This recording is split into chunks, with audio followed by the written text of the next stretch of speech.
Well, none of them can hide from the truth, yeah. Children have to go back to the roots, yeah. None of them can hide from the truth, yeah. Children have to go back to the roots. I'm telling you now, the truth. Telling you, yeah, the truth. You have to go back to the roots. Go to the roots. Yeah, man, you know, this is Benjamin out of the Smiling Coast, West Africa, Gambia, representing for the one and only Abu, the big man you don't know. The Soninke warrior, the man that brings the truth. Soninke warrior, the sign of enlightenment.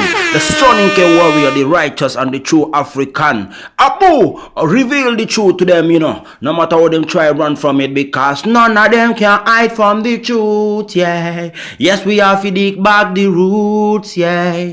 Fire!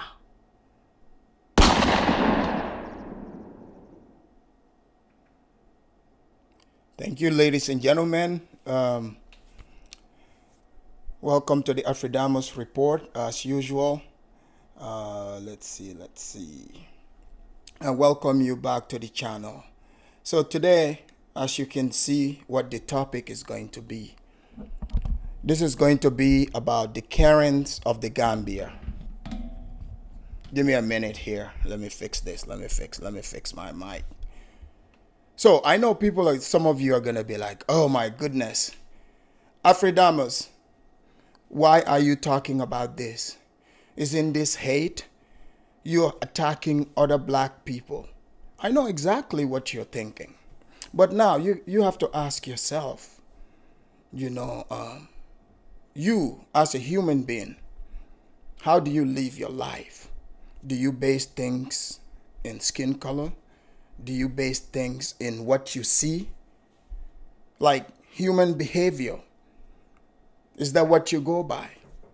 So today, thank you. I want to welcome all of you in the church today. Bantu Queen, African Caribbean diaspora. You guys missed out last week. Let me see who's here. Fam Kone Nakeba. I'm not sure. Welcome. I want to welcome all of you in church. So kick back, relax. I'm going to show you a little video here. It's just a little clip to show you, give you a brief, idea of what we're going to talk about. The first section we'll talk about the Karens, the black Karens of the Gambia. And you guys are going to realize why I'm calling them the Karens. And then we would move on to what we've started, which is you guys know the land situation in Gambia over there with Brexit. So Brexit have already tried. People, you are not going to believe this. Church members, you're going to be very upset. You guys remember the good service we did here? I broke down everything, put in so much effort, all that good music. Then Brexit goes over to the white people, the same white people she doesn't trust. And she tried to get them to take the video down. If you don't believe me, I'm going to show you. Wait, give me a second. I have the email. The white people wrote to her and said, you know what, Brexit? You cannot take this video down. They wouldn't let it happen. Here. You guys see that? You guys see that right there? She tried to hit me with copyright infringement. But you know what? She doesn't know. I know what I'm doing. I made sure I hit her with this law right here. This is called fair use.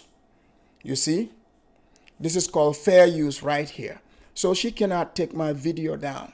But now, people, there is another thing also that came in my inbox. Somebody sent me this. Check this out, folks. This is why, I want to elaborate on this more, and I'm going to share videos. This is coming from actual people who are claiming that, in fact, Brexit have defrauded them out of money and did not give them any land. I'm not the one telling you just a story. This right here, you guys see this? This came into my inbox. Somebody dropped it in my inbox. So I didn't even go searching for this.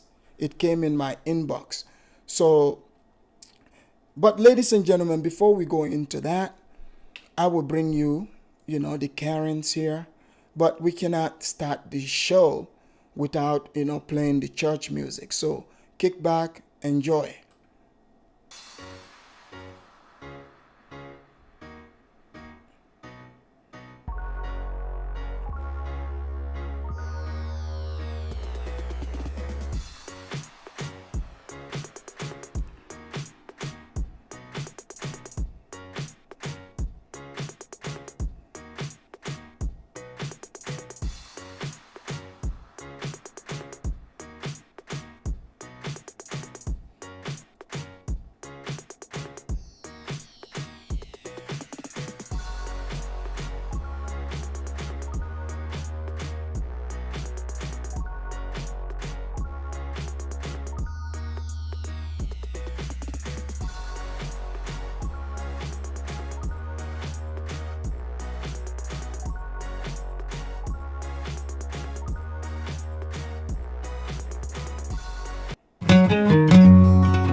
Ladies and gentlemen, those are the Karens. But today, before I get into it, we have video footages here.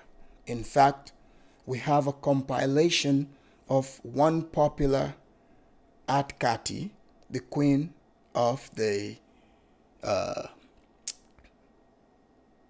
Karens, the original Karens. Because as you guys realize, she was over here in the United States making videos.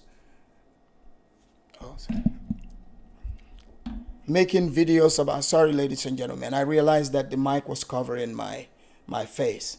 But she was making videos talking about how evil the white man is. America is evil. We are repatriating to Africa because we're tired of the Western world. People, that's been the story, right?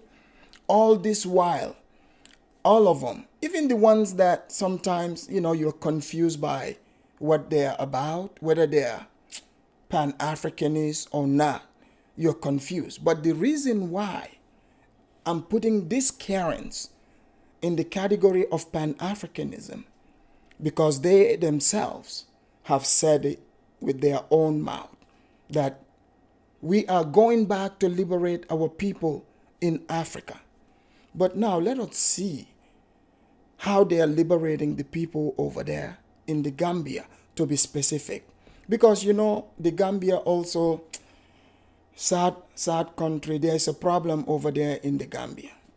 Because, Gambia, anything that is no longer in use in the Western world, whether it's America or Europe, they would pack it, put it in the container, and send it over.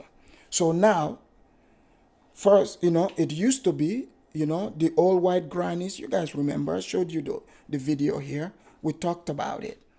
How they were bragging about going over there in the Gambia, meeting young men, and, just having a good time, they call it. But you see, the thing this is not good for the country, because these old grannies, they are all used up. So they are going over there to suck the spirit out of this young man's body. And you guys know this. But the old ladies that are retired would go over there. We already have that problem. So now America also, all the, because you have few people that said we are repatriating. So all the black people, the ghetto black people that America is tired of listening to, they no longer listen to them. They are like, oh, now we found a paradise, because they found few people who are genuinely moving there to go do stuff to live there. So they followed those people. The big mistake that those people made was advertising it on the internet. As soon as they start advertising it in the internet, they are like, oh my goodness, I can go to Gambia with just, a couple of grand. I would feel like a queen. Get me a young man who is in shape. Come on now. I can go there and talk my pro-black mambo jumbo shit, and the Gambian, these other people, there's certain segment who admires us. So deep down, they secretly want to be like the American white Karens that they profess to hate so much. You see? But now, who here doesn't know that? The Gambia, is a third world country. Who here doesn't know that? I mean, if you don't know, I'll help you with this. When we say third world country, the white people, they are not lying. It's really third world country. I can tell you the difference because guess what? I've lived over there and I've lived living in America, in a first world country. So I can tell you the difference. There is huge difference in pretty much everything. We can start with even the basics, okay? Electricity. That's in fact what the conversation is going to be about today. Electricity. So in Gambia, it's a normal thing for the lights to just cut off. They would shut it down. You would be in the middle of doing what you're doing. The lights would shut off. In the US, that's not a normal thing. Okay? That's not normal here. So, if you grow up here, you live all your life here. Okay. You have to be careful when you talk about you want to leave America, you hate America. Make sure you leave first and check out the places you are talking about moving to. Because you've already told the white people over here that, you've given them the middle finger. You told them, F America, I'm gone back to mommy Africa. That's where I'm from. I'm going to go over there and find myself. But the crazy thing is we are only getting the old people who are trying to find themselves. Where are the young black people? Gambia, this is what you should be asking and say, look, we are sick and tired of this. Old clothing, Gambia. Your horse food that you're getting from China, donate it to Gambia. Okay? Used cars to Gambia. Old white women to Gambia. Now put your foot down and say, no, we're not about to accept crazy old black Karens. This is where you got to draw the line. Come on now. At some point, you have to draw the line somewhere if you want to be respected. But you see, I'm going to play these videos here. And got some Gambian people, especially the Hotep types. They're like, oh, we are not offended by this. Oh, she's speaking the truth. Okay, fine. We all like the truth, right? But let's see if, the Nigerian that lives next door to you, let's say that the Nigerian has a visitor from Nigeria, comes there to visit, and next thing you know, months later, you see a video online of this individual saying the same exact things as what I'm about to play here. Okay?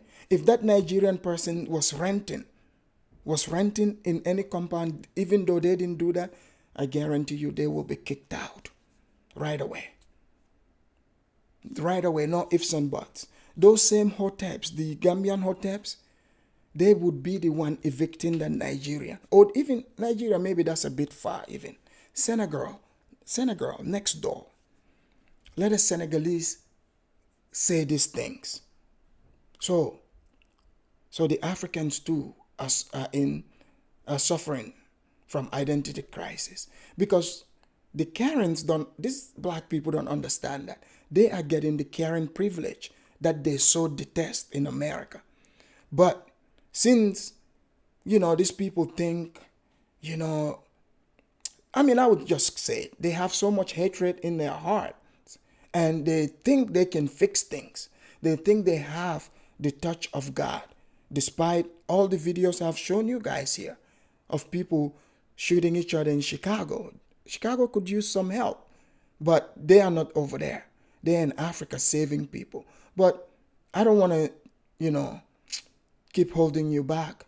Let me start the video and I would analyze it as we go.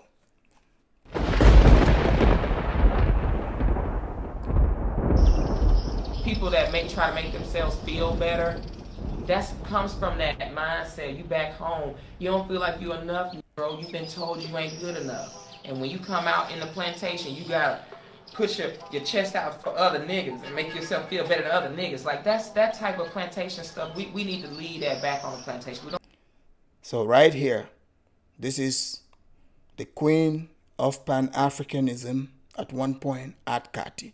So right here, she's giving the black people in America advice on what not to do in Africa. And then we'll find out what she does after this.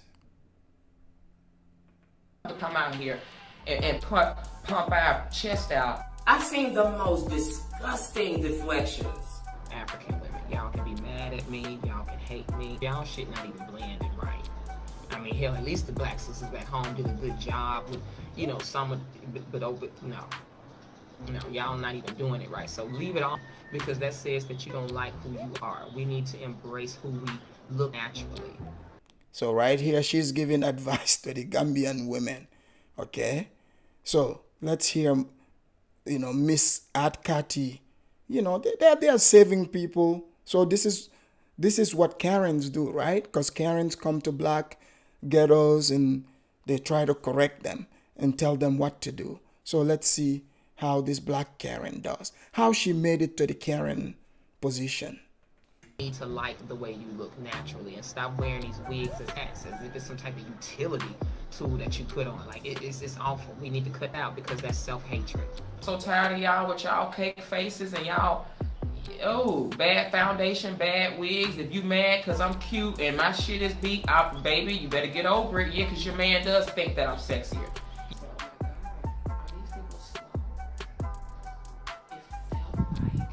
Everybody was delayed and slow. So here, she's talking about it feels like in Gambia, everyone is retarded and slow. And you know what? One thing she's saying here, one thing with Karens, sometimes they do say certain things that are true. In Gambia, some people they act like that because they think this is what these Karens want them to do. So they are also playing a role. But the sad thing is they're both playing each other. You'll feel like that. You can point at something and say, give me the yellow banana, and they can still be looking at you like, huh? They just...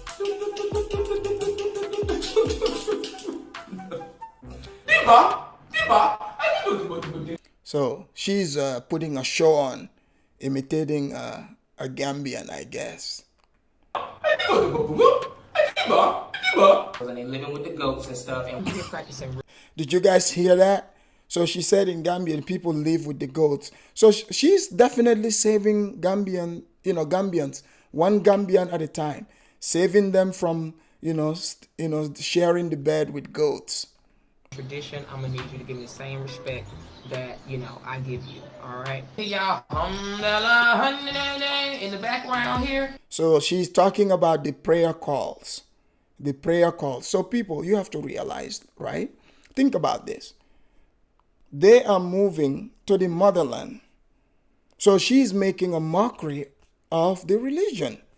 How they, call prayer, So this is what they accuse the Karens of, right? Imagine a white Karen saying even half of what she's saying about a black person. Because the people they call Karen, sometimes I even think it's like a setup, because it's like you disagree with a black person makes you a Karen. But here is an actual Karen.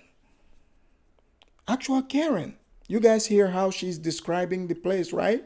But let's not forget, the pan-africanists, they are there to save Africa.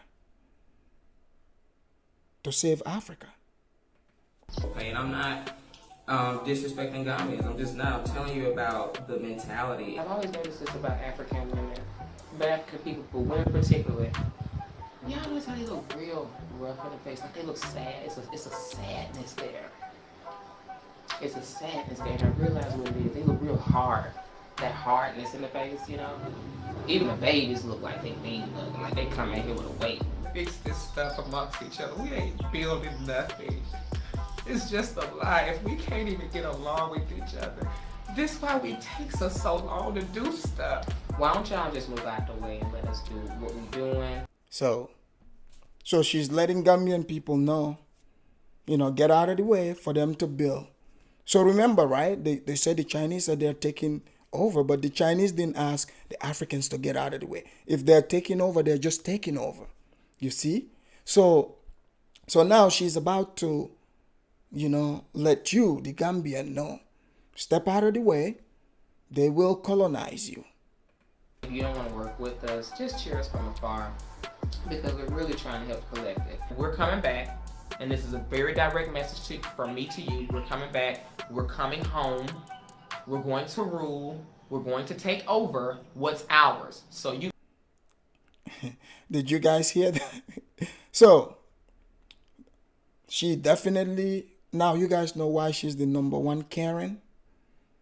Because she takes the Karenness to a whole new height. You can't beat this one. Oh, I better not speak too quick because we got a couple more to go. In fact, a new Karen made it to the list. You may as well get used to it. They have never been exposed to this amount of education, experience, any of that to even get that competency. I asked. They are a lot slower. Everybody is about like 9 to 13 years old, mentally and emotionally. No joke. And that's... Yeah, she's describing grown-up Gambians. No shade. I asked.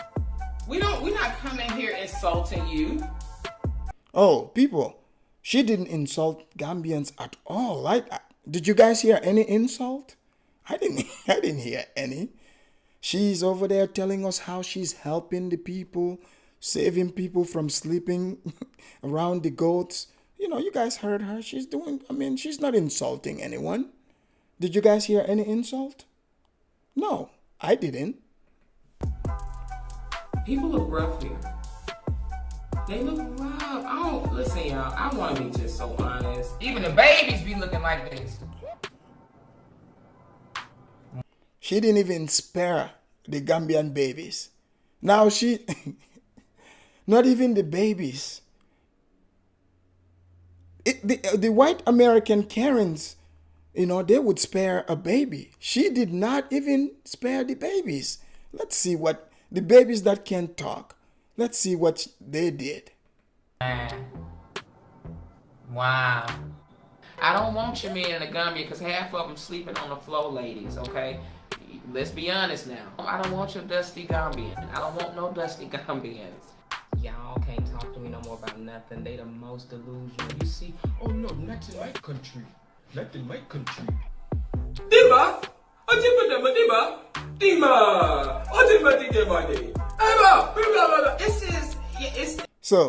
So imagine, right? Imagine a white person in America going like, hey, you know what I'm saying? Hey, what's up, homeboy? I'm from Detroit, homeboy. You know what I'm saying? Give me a call, homeboy. Imagine that. He would be called not only a Karen, a racist. But she's over there, saying this is how the people talk. You can't understand the language, but this is what makes her the number one Karen. But I still, you know what? That's just my opinion. I would leave that to you guys.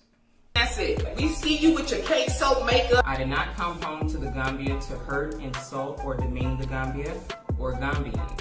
Everybody will feel like they're around 9 to 15 years old, and that's at the most. Even It's a low emotional intelligence.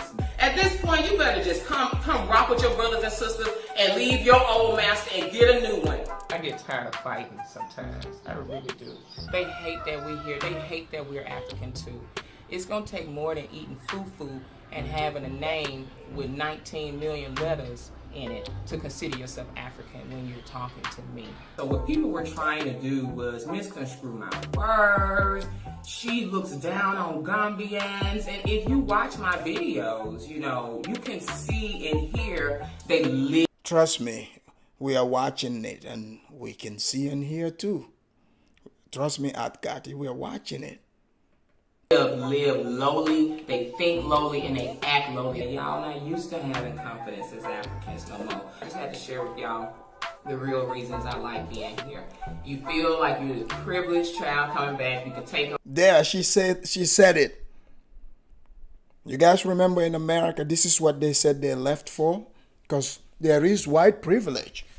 But now she's told us the truth. She said the reason why she's there, because she got the privilege. She got so much privilege, got so comfortable. She made a video message to an entire nation to let us know she coming, they coming, and they are coming to take over. So Gambians, you heard it. The Karens are coming to take over. You know, the Chinese, that's just a decoy. The Chinese are just there to clear the way for them. But you see, it's just like in football, soccer, you know, like when you have the ball, you're running your number 9 from the left flank to the right flank. You know, you're thinking that it's coming from the left, but it's actually coming from the right. So she's already let you know. Look no further. Okay? Ain't nobody gonna bother you. Ain't nobody gonna get in your way. A lot of them are jealous of us. Sorry. Diasporans. Ain't nobody like us, baby. Like our people, we are so great and mighty. It just gets on my nerves though. When you just want to be friends. What is this emotion, people? 1 minute she's crying. Another minute she's mad. She's accusing the people of, sharing a bed with the goat. The people are slow. Another minute she's crying. She says she just wants to be friends. Which one is it? Isn't this the greatest Karen moment you guys have ever seen? Amazing. Go out and hang out with people, and they have a way of trying to tear you down. Before you come out here, give you real talk about Africa, how you need to think about it, why there are opportunities here, and why the Asians and Europeans have loved it so much. It's because they've had the perfect slave. They've had colonial. So, in Gambia, in Africa, we are the perfect slaves. You guys are listening to this. They've had people that have had no real religion to empower them so they can get over on them. I've heard people giving advice, but in the way they give advice, they make it seem like if you don't do it their way, it's not the right way. Don't do that. Don't do that. I've heard people, it sounds so stupid. We've come to save you. We building up your community. This is about consciousness. This is about knowledge. Their bakery, they have one, but they cake and stuff, nope, dry, ugly, gross. So, they're there to save the people. They're there to build. But everything she said so far doesn't sound like building. So she's talking about the cake place. So, she could open up a cake place and compete. But you see, the same thing over here in America. Oh, the white man doesn't let me do this. So now she's speaking as an expert, meaning she knows how to make cake. So why don't you compete? You're there to build your bakery and prove them wrong. But no way, she's not going to do that. So we know now the problem is not external forces. The person is the X factor. Because in America, it was the white people. Now, in Gambia, your people, the black people there, they are slow. That's what you're telling us. Let's let her speak more. No, they cannot give me no more cake. Wigs and makeup being so bad here. You just wonder about the sanity of people. We talk about own corporations, this, that, da-da-da, and they're just like, I just want to get some rice. As much as our roasters say they sleep with the goats and stuff like that, those who are using my opinion to create division between the diaspora and continental Africans, I say to you, you are continuing to advance the agenda of the colonizers. Oh, she is disrespectful. Dima! Dima! Dima! Did you get... You are continuing to push apart the divide between the diaspora and the continent because the colonizers know that when we join forces, look beyond our miseducation, reflect upon our experiences, unite our resources, we become unstoppable. To critique what I'm doing or the way I'm doing it, unless I ask you for help, I ask. it's not your job to come give me, you know, any kind of indirect hatred. Because that's what I'm going to call it, because it's not love. She bad shit. Go get a minute. So, you guys can clearly see how this Karen truly loves the place, right? Ass up, built like a sack of potatoes. Yes, you are. And that's why no man wants you. I know what it feels like. I grew up in a black family like y'all did. We come for each other a lot. We do, because we haven't learned how to love one another. But African women, I'm telling you right now, nobody's coming to y'all for your hospitality. Y'all got bad attitude problems, just like the black women back home. And I check them, and I'm going to check y'all too. Y'all got some nasty attitude problems. Don't worry about us coming out here and that's going to mess up inflation and da-da-da-da. But why is she telling us about everything that she's saying the people are worried about? But I've never heard any Gambian tell me how they're worried about her. Like this inflation she's talking about. Do you guys think she's having this conversation with herself? What is going on? But you know what? I do hear a lot of these internet warriors, the pan-africanists, who speak just like her. And in fact, they loved her when she said this. They did not condemn her. When Renee Marcos, a Gambian woman who heard these videos and responded, they banded together and started attacking her. You know, some of them are your favorite YouTubers. I kicked back and watched. In fact, she was invited to they call it now the African Diaspora Show, hosted by Phil. You guys, I've made a video about him here once before, but I will bring the video next time when he invited Renee Marcos to his show, and you guys would see, you know, how he treated her. It's like a white supremacist talking to a black person. I'll bring it here and I will break it down, you know, for you guys to see exactly what I'm talking about.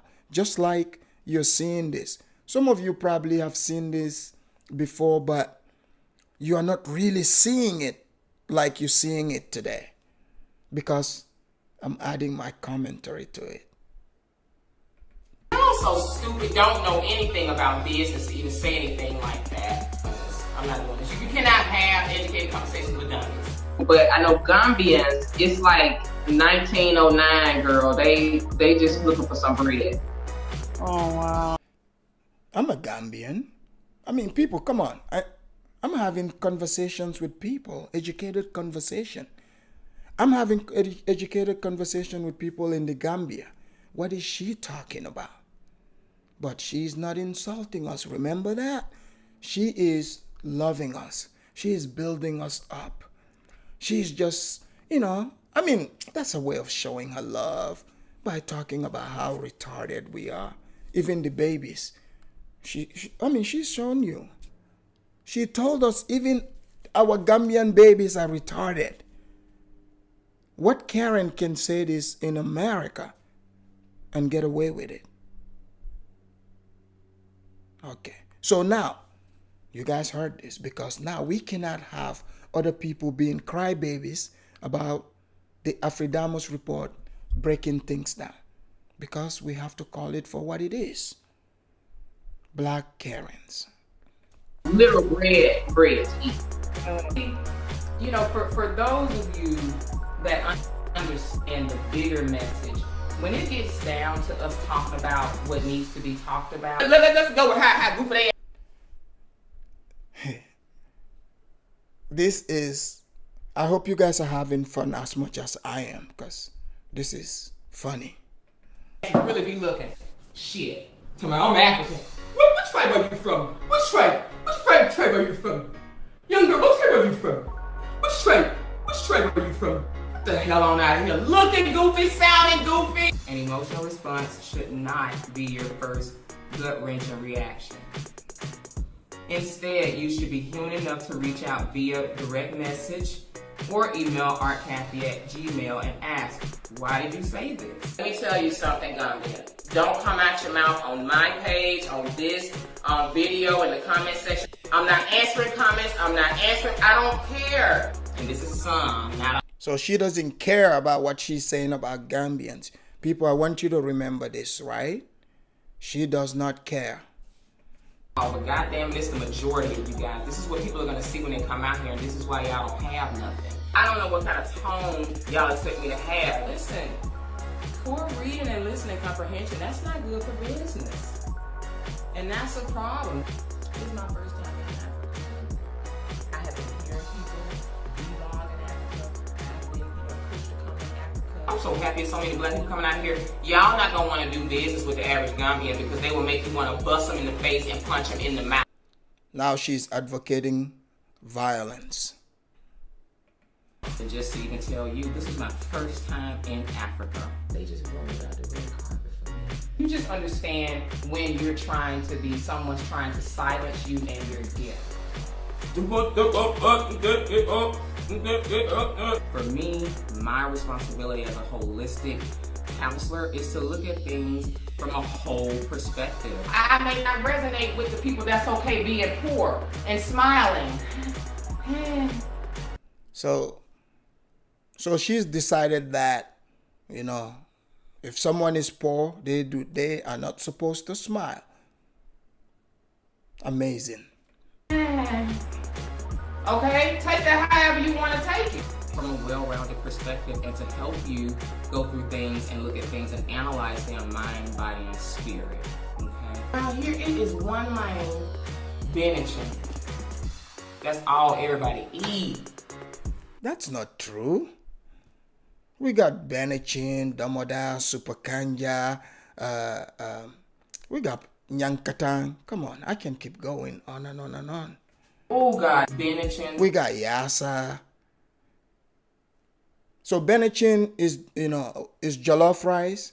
I know most people don't call Gambia into the jollof rice race, but I can tell you, hands down, Gambian jollof rice is the best in the whole wide world. It's so good, we call it Benachin, because the people that call that jollof rice, the name jollof rice, the jollof, that is the inferior version of our Gambian Benachin, because they are copying from Gambia, you see? So Ghana, Nigeria, they are getting the hype because of their population. But their jollof rice, that is an imitation one. It's not even real. Benachin. We have a westernized way of understanding life. There is no soul food, Mexican food, tacos, pizza. Did you guys hear that?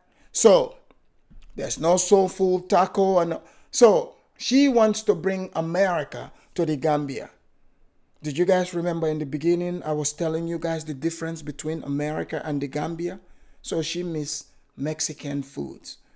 So, without further ado, I want you guys to join me in classifying Aunt Kathy as a tubab.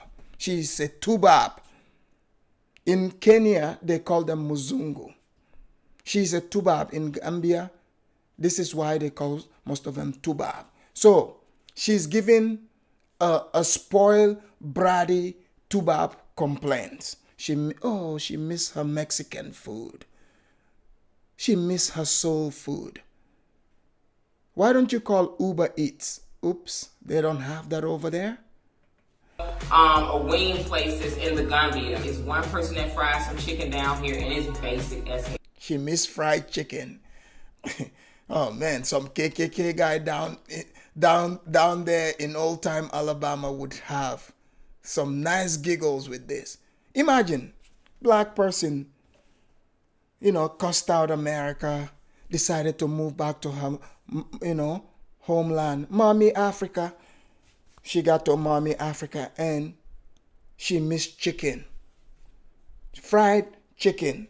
She found out, oh, fried chicken is not from mommy Africa. In fact, it was the Irish who are the kings of frying chickens. But now you notice that black people, I guess I just gave you a lesson here to know that, you're culturally appropriating the white man's food, frying the chicken. This is why you're not seeing a lot of people frying chicken where you at. We don't just fry it and serve it. We serve it with rice, couscous, or, whatever. But to see people to just fry the chicken, mashed potato, macaroni, and cheese, nah. Soul food. Let's speak of soul food. In fact, people, you're going to find this interesting. I wrote a paper on soul food. I took African American studies. So you have to pick a project on what to write on. So I picked soul food. Do you know how soul food came about? Oh, I will tell you because I went and dug in. I wrote 8 pages on soul food alone. So back in the days during slavery, they call it, like the guts, the parts of the animal, whether pig or cows, when they kill them, they give those parts to the slaves, the tail. So this is where the oxtail and all that come into play. So the black people back in those days, the enslaved blacks, were very, very creative. Despite that, for some people that they would call that non-edible, they change it into something edible, to what we see today as soul food. Because if you look at it, the people who were enslaved, the part of Africa that people come from, most of those parts would not be thrown anyways. We would make something out of it. So that's what soul food came out of. But you see, she can make her own soul food if she's that good. But she's not that good. I mean, they have chicken, they have grease over there. Why don't you fry your own chicken? But no, you expect, the white man to come and build KFC there. This is the message you're sending indirectly. She wants KFC, y'all. She wants Panda Express. She wants Panda Express. She wants Mexican food, burritos, nachos, cerveza. She wants all of it. But they don't have that in Gambia. You see? They don't have that over there. So she is worse than a Karen. I am yet to find a video of a Karen going to Africa or some country somewhere and complain about Mexican food or KFC. Never. We're so advanced. We're so much more advanced. That's why it's so easy to come here and navigate and just take over. We just have it. So it's easy to go to Gambia and just navigate and take over. So now, this eventually, as I'm working my way, into, the big dish that brought us all here today, this would give you, this is giving you a foundation of where we're headed, the mindset. This is a mindset, okay? Let's do it. Learn how to be with each other and to allow each other to be. We haven't learned how to lift each other up. You're going to want to really cut off as much communication with and interaction with regular Gambians and Gambian life as possible. I'm serious. Yeah, I know we don't. So okay. They want to go to Gambia, set up. You want to limit, interactions and communication, with regular Gambians as much as possible. She's advising, the other blacks to let them know, hey, The people here are not smart. They are not advanced. We're going to come and take over. We'll limit, any interactions with them so that we can take over. But you see, even the African hoteps, they've never addressed this. They just breeze past it. But maybe even, a slow white person say, crazy things, not even close to this. They would just jump. They would start analyzing it, criticizing it. I'm like, yo, relax. It's not that serious. The person is retarded. Can't you see that? Come on now. Because I came from that stupid nigga mentality shit too, where it's mean. You gotta be mean all the time to each other. You don't know how to genuinely compliment. The lace wigs and the wigs are so bad here. The makeup is horrible. So now she's complaining about wigs. So she miss fake hair too. Horrific here. And that would be a blessing from the ancestors if we could set these sisters free. Yeah, I got a blessing from the ancestors to bring wigs into Gambia. Did you guys remember? I think I've seen many videos where black people themselves do not make their own wigs. Did you guys know this? These wigs come from Asia. It is the Koreans mostly that own this, beauty salons, beauty shops, and mostly Africans. So how is she going to save people from this bad wig problem? That's what I would like to know. African problem here, or even a little hip. Okay, now they have coon problem there too. Let's hear about the coons. That are here with the people and culture and all. It's nothing. The smiling coast. The moment I got here, the carpet was just rolled out for me. The energy here. It's 10 times better, 20 times better than living in the States. Hold on. Did you guys hear that? So this woman is not only a tubab, she can make up her mind. I think she's having identity crisis, like many here in America.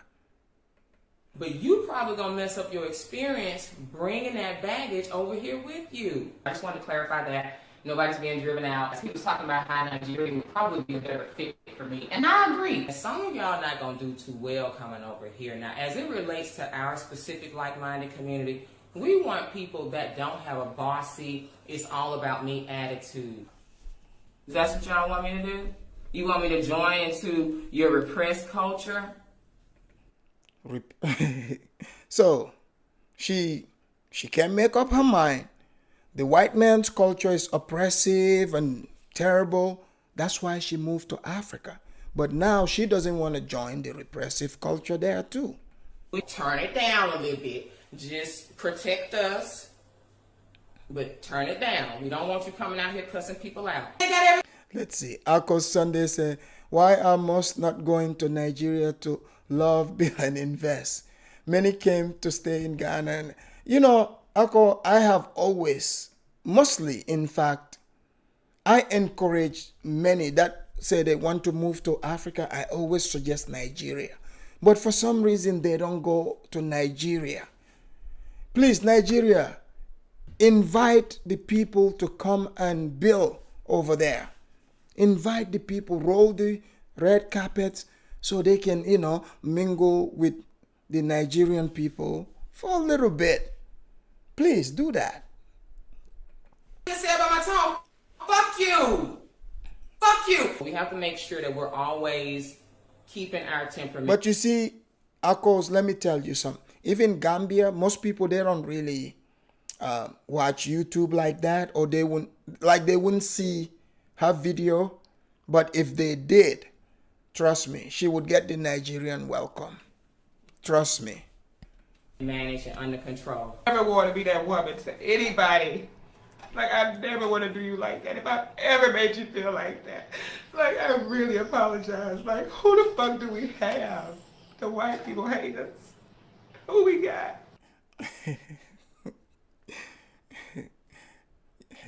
No, the white people, she said the white people hate them. No, the white people don't. You guys heard how when she, she missed white people. She even told us in one of her videos that Donald Trump was right. This place, it's a shithole. She says she missed America. So you miss the white people. Just admit it. This is why she's crying.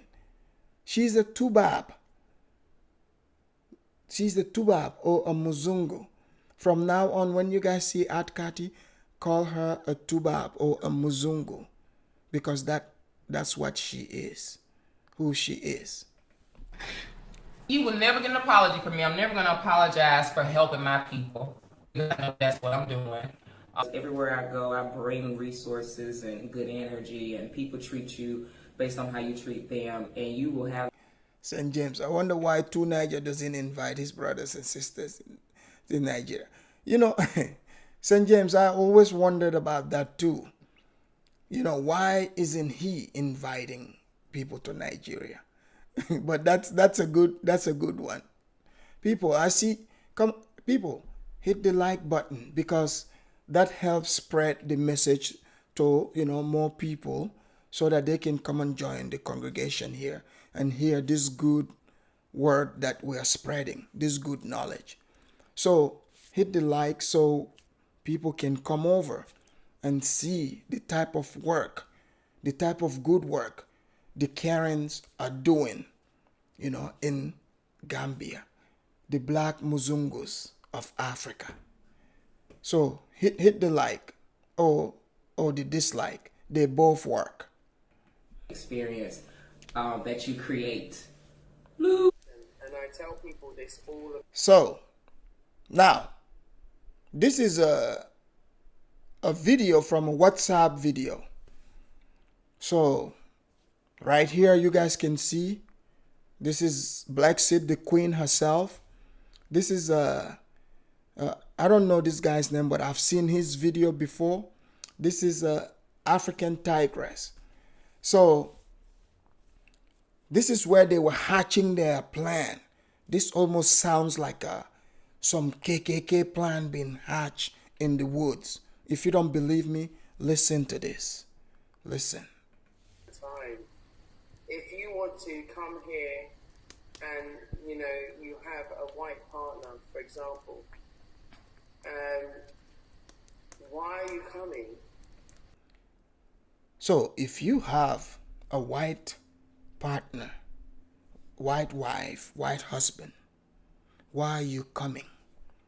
So another thing that is common to Karens are accused of is to come to a place and try to change the rules, try to tell the people what to do. But now, you see, I would be confused too, if I'm calling myself a super African, but I have a Spanish last name. That would confuse me too. But let's hear what she's got to say. I think one racist gave me a thumbs down because you see, to some people, skin color is everything. But now, okay, you came with your blackness, you're black, I'm black. Now, where do we go from there? Where do we go? What else you got for me? Because let's not forget, people, when you die, it doesn't matter if you're white, black, blue, purple, or green. All of us are going to go 6 feet down and our bodies will be disintegrated. That tells you it's nothing. It means absolutely nothing. Nada.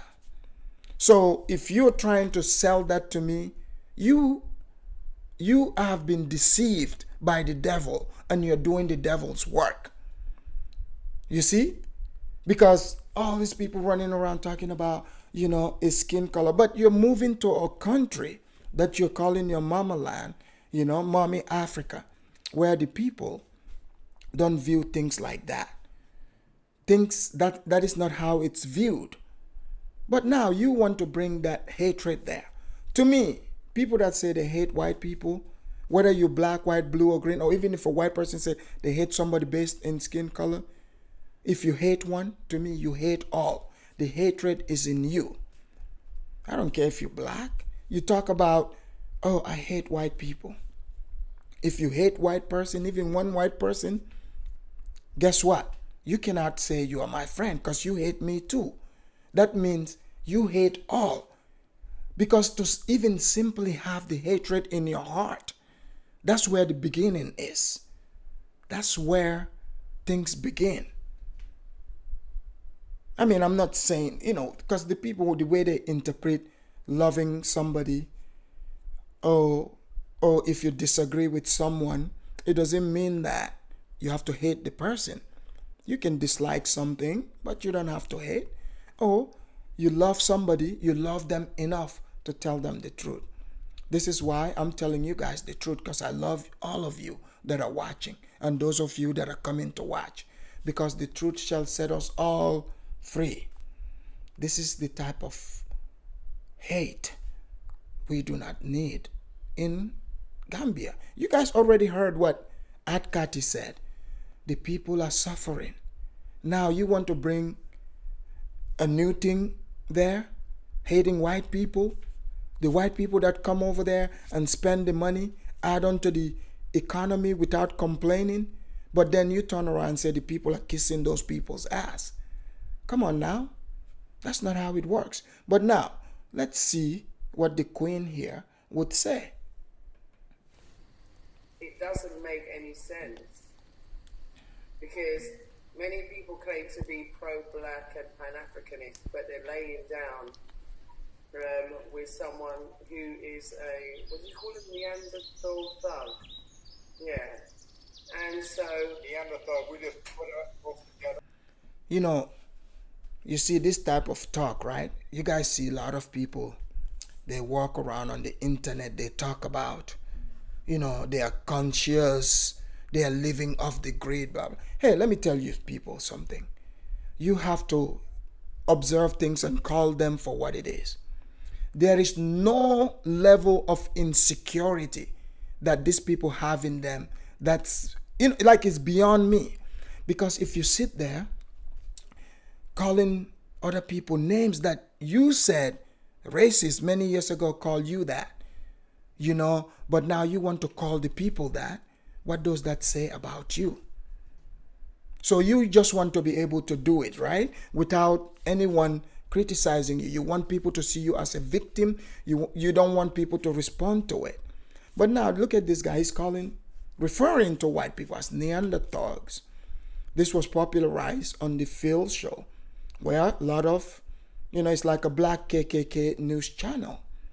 See, I'm not with that to say, oh, the news is based solely because the person is based on skin color. No. The news and analysis and what people say, I'm not looking at their skin color. I'm looking at what is being said. That's what I'm looking at. Trust me. If Atkati was a Chinese person and said the same thing, I would analyze it the same exact way. If Susan White over there says the same thing, I would analyze it the same way. If an African person says it, same exact result. These are things that we as people should talk about. But this delusion to say, oh, we are pan-Africanists, blah, blah, blah. But most of them, you realize here, most of the pan-Africanists, I've seen them, they are with white women. This is why a lot of them, they're like, oh, Afridamus, you're with a white woman, you're married. I'm not married, I am not. I don't know where they're coming, with this idea from, getting this idea that, oh, Afridamus is married to a white woman. But hey, what if I'm with a white woman? What if I'm with a Chinese woman, Japanese, Korean? What is that to you? Why are you concerned about that? I'm not the one running around telling people who you can or cannot be with. But you want to hide behind pro-blackness. You want to hide behind so-called unity. You want to hide behind a history that no longer exists. You want to hide behind things that's never happened to you. You sit there and talk about, I have been victimized.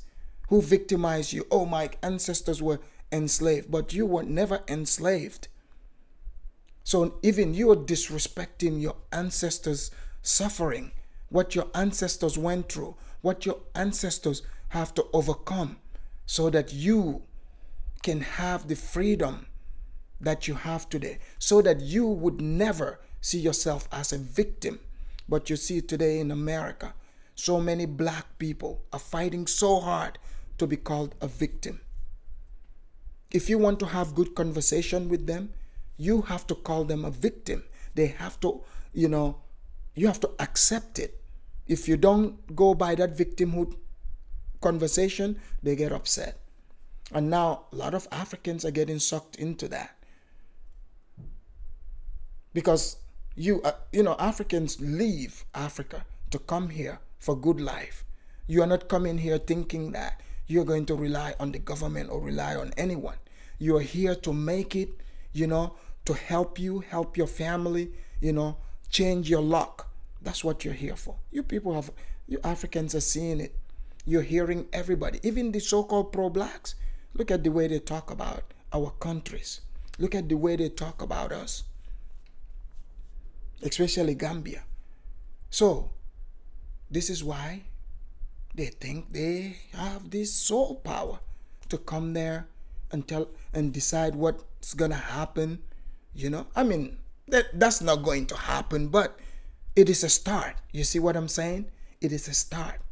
Something to think about. But let's hear more of the Queen.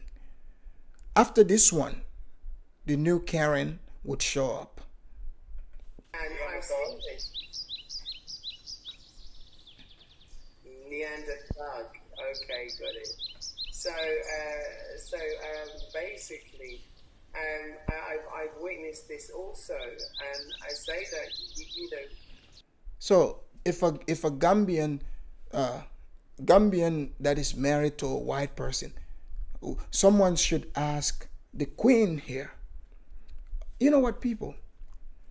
I want to ask you guys a genuine question. This is a serious, genuine question. Do you guys think these women, they might actually be witches? Maybe they are using witchcraft. I think this woman here, she might be a witch. Do you guys think they are using witchcraft on the people's mind? Because this is not normal. You cannot tell me people are not seeing these things. It has to be witchcraft. If you think I'm wrong, put a 1. But if you think there might be a possibility there might be witches, put a 2 in the comment section. we make a choice. Every decision that we make is a choice. And every decision we make has a... I'm Veronica and I'm from Liv. All right. You guys heard her. She said every decision you make is a choice. So life is a choice. So now, this is the new Karen. This is the new Karen. She's going to introduce herself and she'll tell us what's going on. You know, this is what I told you in the beginning. I said, Gambia, we have a problem. People would send used cars there, used clothes, use old white women, now use old pan-africanists. Let's see, she's going to introduce herself and tell us what she's about to do. Yeah. I was in the store a few days ago. Come on in. So I was in the store a few days ago, and what I found out is the frozen food is a no. And so what I'm appealing to the business owner, honey. So, you do realize, right? Most people do not go for the frozen food. The people, they go to the market. They go to the market where you get the fresh food.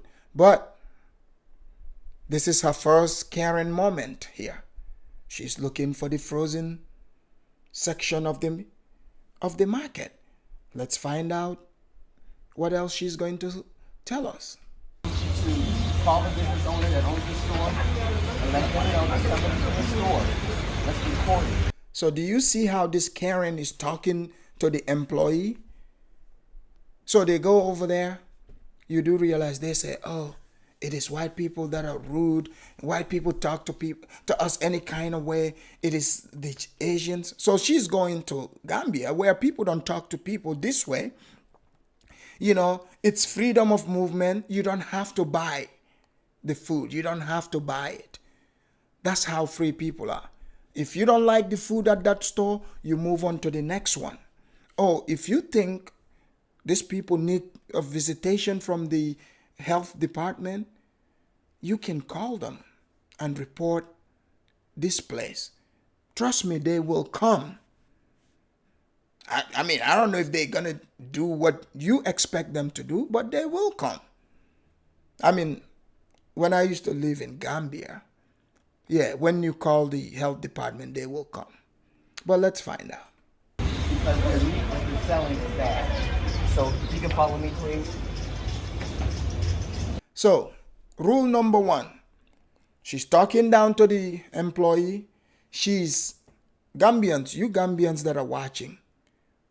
You guys are seeing what this woman is doing here. You guys know this is a huge violation in the Gambian culture.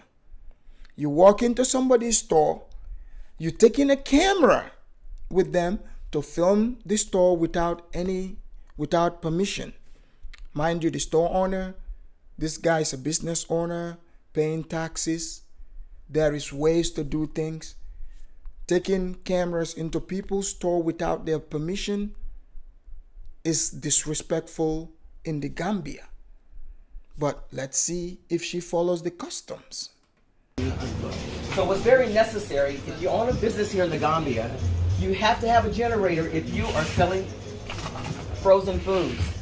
The food that she's touching is frozen, right? You guys can clearly see it. But she wants to tell them what you need to do business over there. The powers go out here in the Gambia. And if you don't have a generator, the food goes bad. And look at that. They cleaned it up, Malu. Oh, there it is. So she's doing this for the cameras. People, do you understand like what this woman is doing here? This is a violation, a huge violation. Not only the law, cultural violation,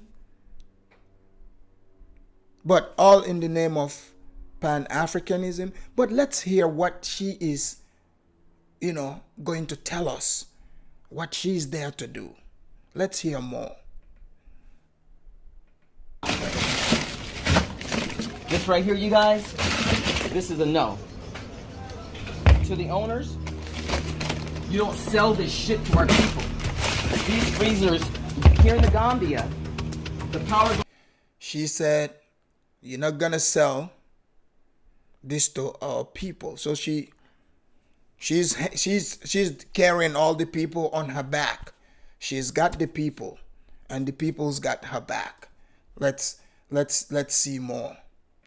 Very often, and if businesses don't have a generator, that means that this food is thawed out, frozen, thawed out, frozen, thawed out, frozen, and that kills us.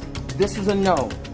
Every business owner. Like I said, majority of the people, majority of the population shops in the big market where the animal is killed that very day. But again, you're living America, right? Going to a third world country and wanting to live like you were living here in America. The same stores that the white people built. But I thought you guys are there to build something. You should have built your own store and show the people the example. You live by example. You build your store, you show the Gambian people or whoever owned this store how it's done. But no, you have to be arrogant, show aggression, rude, obnoxious, all in the name of, I'm black. I'm here to save my people. Your people are over here in America. They need your help, grandma. But no, you're going to go save the people who never called for you, who never asked for your help. But Let's find out. in the Gambia that has a store, a supermarket, sponsors. If you're sponsoring people, Let's see what's. So, of course, Sunday say, why is one buying frozen chicken though when there are fresh ones? Exactly. She could buy a live chicken. Do you understand? Like, she could literally go to the market, buy a live chicken, kill that chicken, and cook it. Man, when I was growing up, we had chickens. We would like, like they would buy chicken from the market. We'll kill that chicken that very day. Take out all the feathers. Like, my mom would boil the water, dunk the chicken in it, and we take all the, she would remove all the feathers. You get fresh chicken. The meat too, the same thing. Early in the morning, you go to the market and they bring the meat.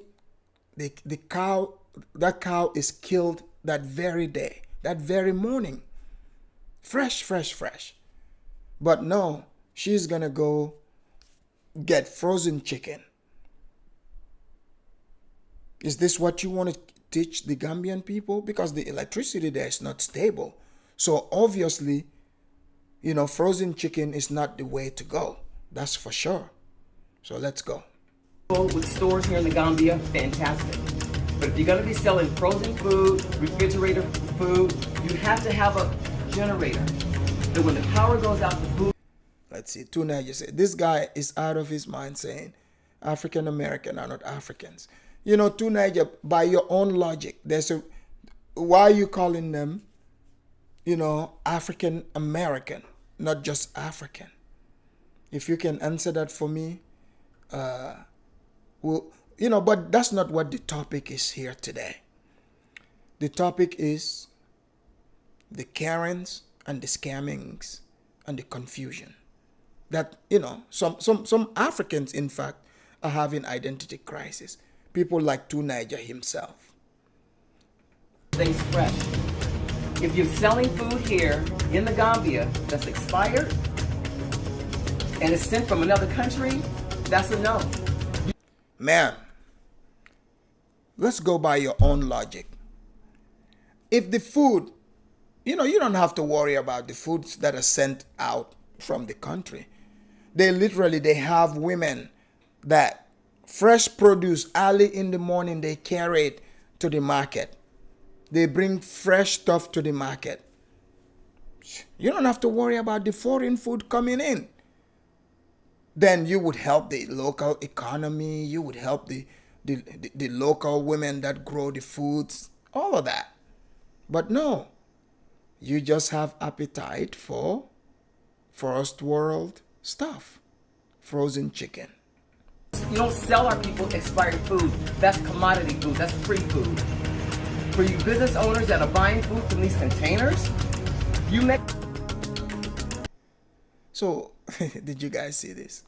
Our people, Karen suffering from identity crisis. People, think about it for a minute. So she is there lecturing the people about how it's done. She's doing this in front of camera inside this individual's store. So let me get this straight.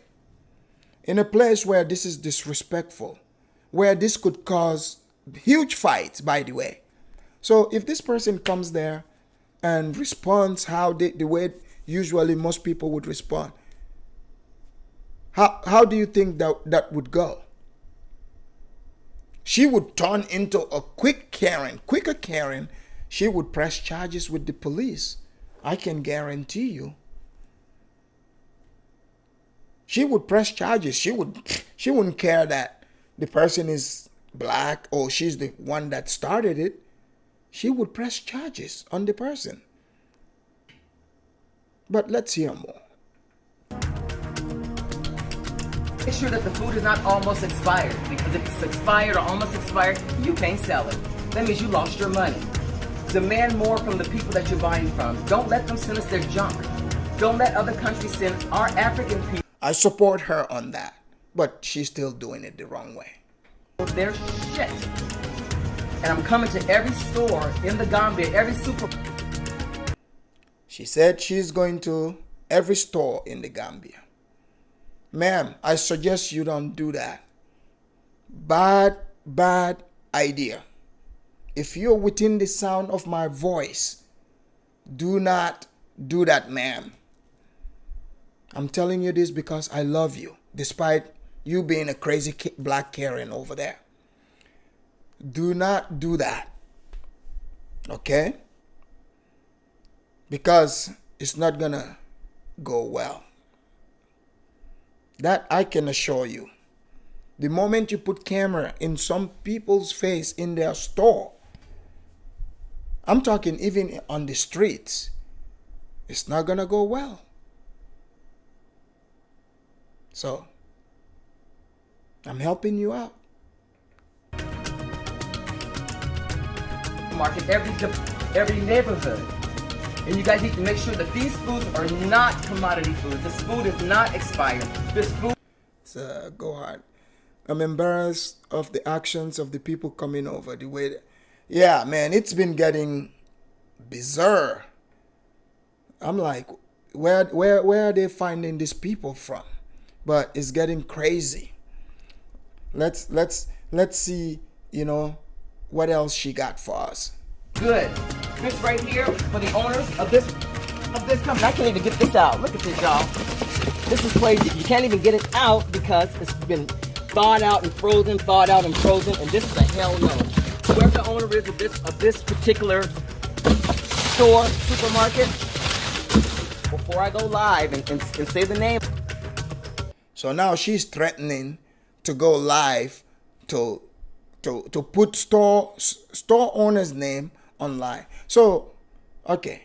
So you destroyed your neighborhood in America, the stores. Now you want to go to Africa and destroy the people's business too?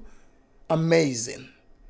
I know, Kwesi, I feel your pain. It's embarrassing to see these types are the ones coming. Of it and your location, you need to handle this. Do not sell this to our people. Get this chicken out of here and you throw it away, or you give it to the animals. Are y'all kidding me? Are y'all freaking kidding me? Black America, please, before your grandma decides that she's going over to Gambia, please have a talk with her.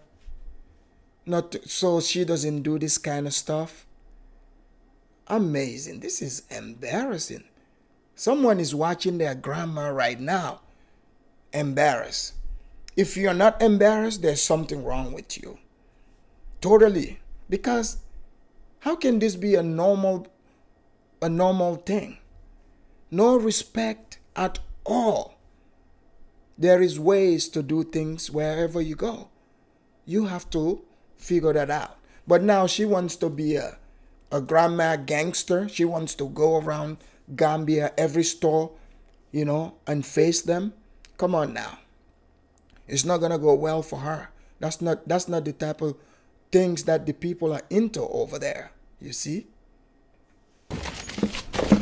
This is a no. This is what kills us, you guys. This is where disease comes from. Ma'am, majority of the people do not go to this store. They go to the market. So, get it right. This is what disease come from other countries. You know how many times this was thawed out and frozen again before it even got here to the Gambia? This is a no. This is a warning. Last time, we're coming after you. Shutting you. Ooh. Gambian store owners. You guys better watch your back. In fact, look, I found other videos. This grandma, she's doing it wild west style over there in Gambia. Man, some of her videos, she's like in the back of pickup trucks, pickup truck with, some guys. I don't know who these guys are. Like, she's just all over the place over there, just running wild. I guess to Nigeria, you want to come here and complain. If she does this in Nigeria, it's not going to go well. This can only happen, I think, in Gambia and Ghana. You know? Come on now. And I'm not talking about the government, the people. The people. We're not talking about the government, the people. We're showing up and you're not selling us this shit anymore. We are Africans. Cut. So you guys see, she's clearly doing it for the camera.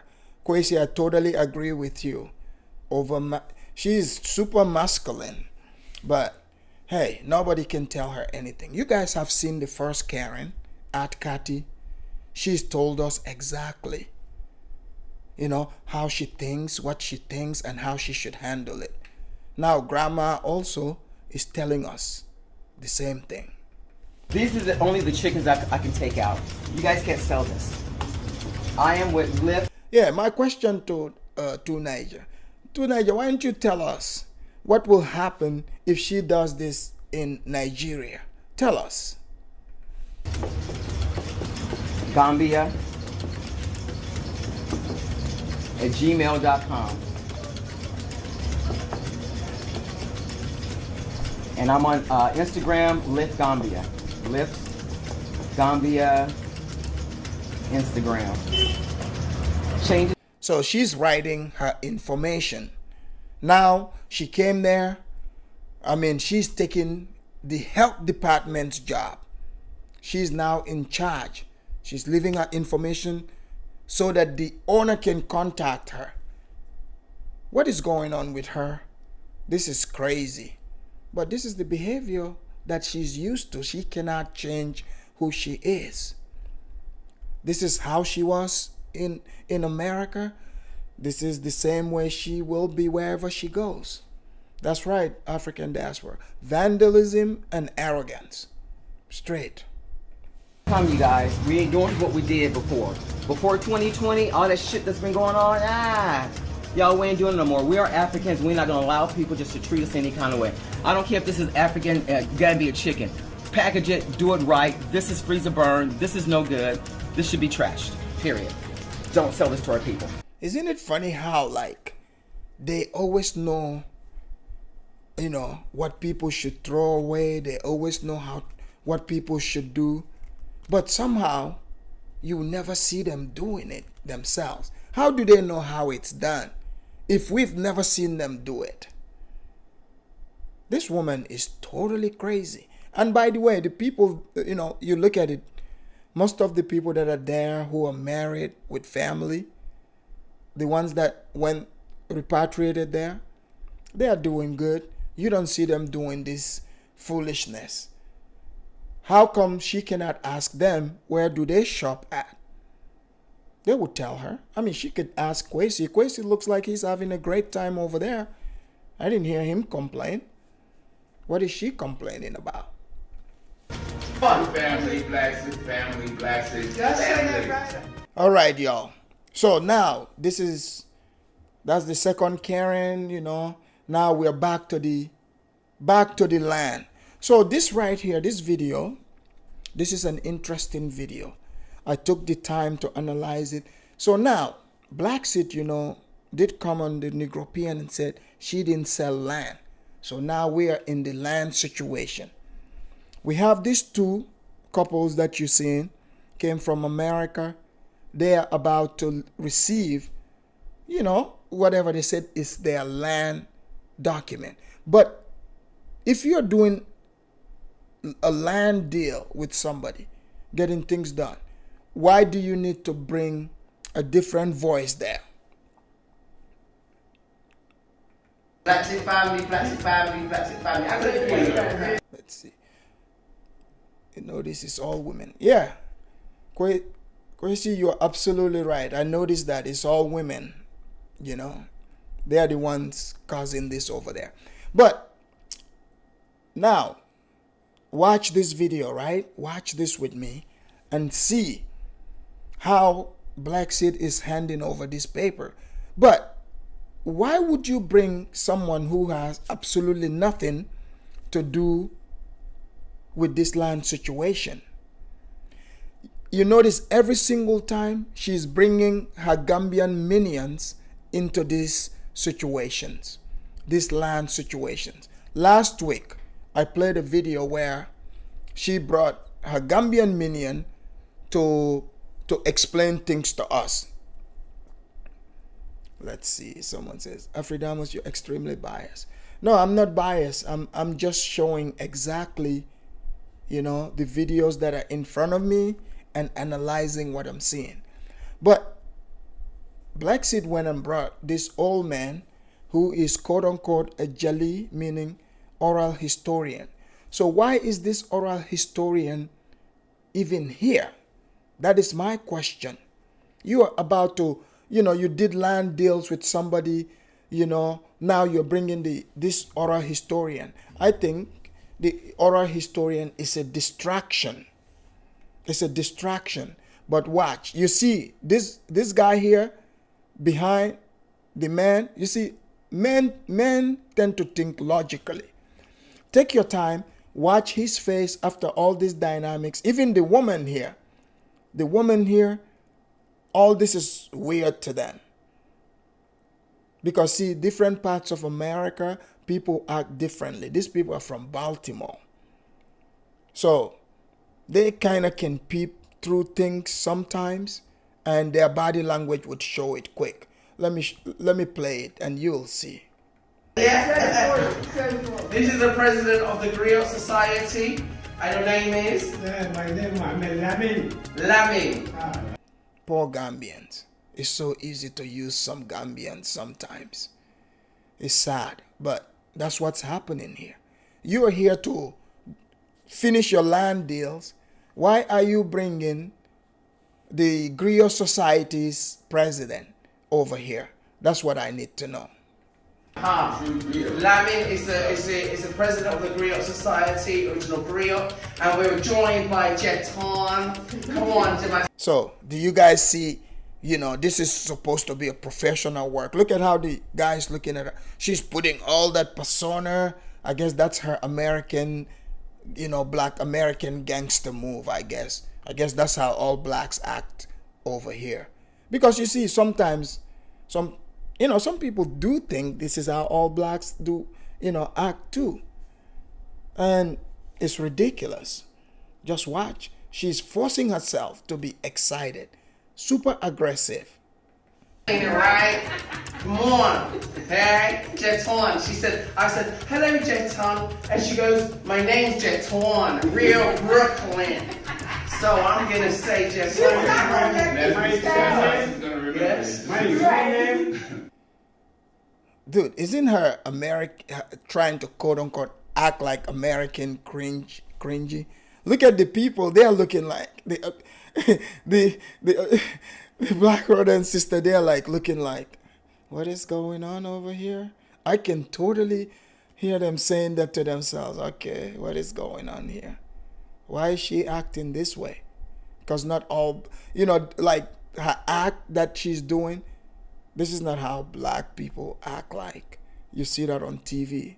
There are some maybe in the ghetto or, some idiots, but this is not how black people act. So, let's see more. When I say black people, I'm talking black people in America. Because I even see people who are not black or being around blacks, they would act like that because that's what they see on TV. But these are regular folks. They look like regular working folks. I totally do not see them acting that way, and they will not associate with people that act that way. You could just look at them. You could take a good look at them and tell they are not that type, they are not into that type of, things. So she didn't even get the man's last name right until now. Distraction. And he's related to the griot, also called Jali Mustafa Mumbai. So that's great. Why is she talking like that? Mustafa Mumbai. Is she like an Indian guru or something? This is why I said she might be a witch or something. Because why is she talking like this? Is that her way of sprinkling, she's trying to put the spell on them. I don't know. But you see, this guy here, see, this couple, they are pretending like they're interested, but trust me, I may not know my flowers, but I know black people in America. If they are not feeling it, their body language can, would tell you, and especially if the woman is pretending to be nice, I am able to tell you, okay? So, the ghetto black people you see acting crazy, not every black person is that way, okay? Not every black person acts that way. Like the crazy ones you see here on the internet, yelling, screaming, no, that's not how it is. So, when you see black people, you start acting that way, you're going to be very disappointed. Here we have Aaron. All right. Aaron. Am I saying it right? Represent for all my people back in the U.S., Maryland, Baltimore, Philadelphia Avenue. Come on. It's time. Let's do this. Yeah. Do what? Return. So, St. James, you say ask Audrey. Oh, good. Audrey is in the house. Audrey, since St. James said you know a lot about witchcraft, so is Juliet a witch? Put it in the comment section. I want to know. This is the time, man. This is all about Black City. Am I right? Absolutely. That's the right use of that term. Absolutely. It's all about Black City. Yep. So we're here doing our fact finding, meeting our network, our support base, making some moves, building on our intention, just absorbing it, man. It's one thing to watch it on YouTube, it's a whole nother experience to stand on the ground, smell the air, feel the people. So that's what we're doing. I'm loving it. I'm here. You're loving it. Yeah. Do you guys see that? She's doing the bounce. That's the gangster bounce. Why is she doing this? Is this how business is done? Come on now, black people. We gotta be serious, man. Come on. I got presents. So, Who's here, y'all? Listen, so I got birthday gifts, not just for me. Sorry we missed your birthday too. We were still landing or flying or something. We were coming. So yeah. It was a lovely night. I'm going to share it with Black Sit subscribers so they can see it. But I just want to say live on camera that I am so grateful and thank you for my gifts. Honestly, it means so much to me. I am like totally like one of these people, you give me a pencil and I'm like eternally grateful. So for this, I'm eternally grateful. So I just want to say thank you so much. Juliet, Thank you so much. Thank you so much for coming. You've been such an inspiration. I see that one of her disciples is here upset saying, oh, now you're talking about witchcraft. This is dumb. I mean, why are you here? We have to get deep into everything. Analyze everything so people can see, what is happening. This is in real time. Over here at the Afridamus Report, I don't have to make up stuff because I'm showing you exactly what is happening. But some of you have gone way too deep. Way too deep. This is why this church has to come and save you from yourself. Because if the Afridamus Report doesn't do it, who's going to do it for you? Because some of you, you just enjoy being taken for a ride. You hate seeing the truth. But we have to bring it out. Look at how she's doing her gangster dance. I'm sure you don't want me to show it, but I will. What is going on here? In Gambia, the old people don't go and kiss you. Now she's corrupting our old man. Come on now. Yeah. Thank you. You know what I mean? Anyway. That's not the normal interaction. Just saying. Support your moves, that's what we're gonna do. You like you have inspired us. You reminded us of something that we knew, Right. but we need to see in Right. action. And so that's So, he said they need to see, right? Fine. Now she's not gonna show them, what they need to see, but somebody else did go to the Gambia who also had videos. We will also play that one too. you guys are the vanguard. You see what I mean? Pioneers. And right. And so you're No. Bro, don't get yourself taken. My goodness. Do not get yourself taken. If you're within the sound of my voice, my man, or anyone that knows him, tell him to take a look at this video. Tell him to listen to what Afridamus is saying. Okay? Do not use those words. Vanguard. No. You are catching the spell. This is why I keep asking if she is a witch, because she is definitely dropping the spell on these people and they go right along with it. you're pathfinders. You're out here cutting the path. Yeah. And then we're gonna be part of the vanguard too. That's our intention. That's why we're here. We out. So anything we can do to support That's y'all it. movement, That's the man, name of what my we're gonna move. do. Listen, I'm 100% behind your move here. Also, Indeed. this is, a dual relationship. This is a symbiotic relationship. We got to move together. Yes, it is definitely a symbiotic relationship. That's right.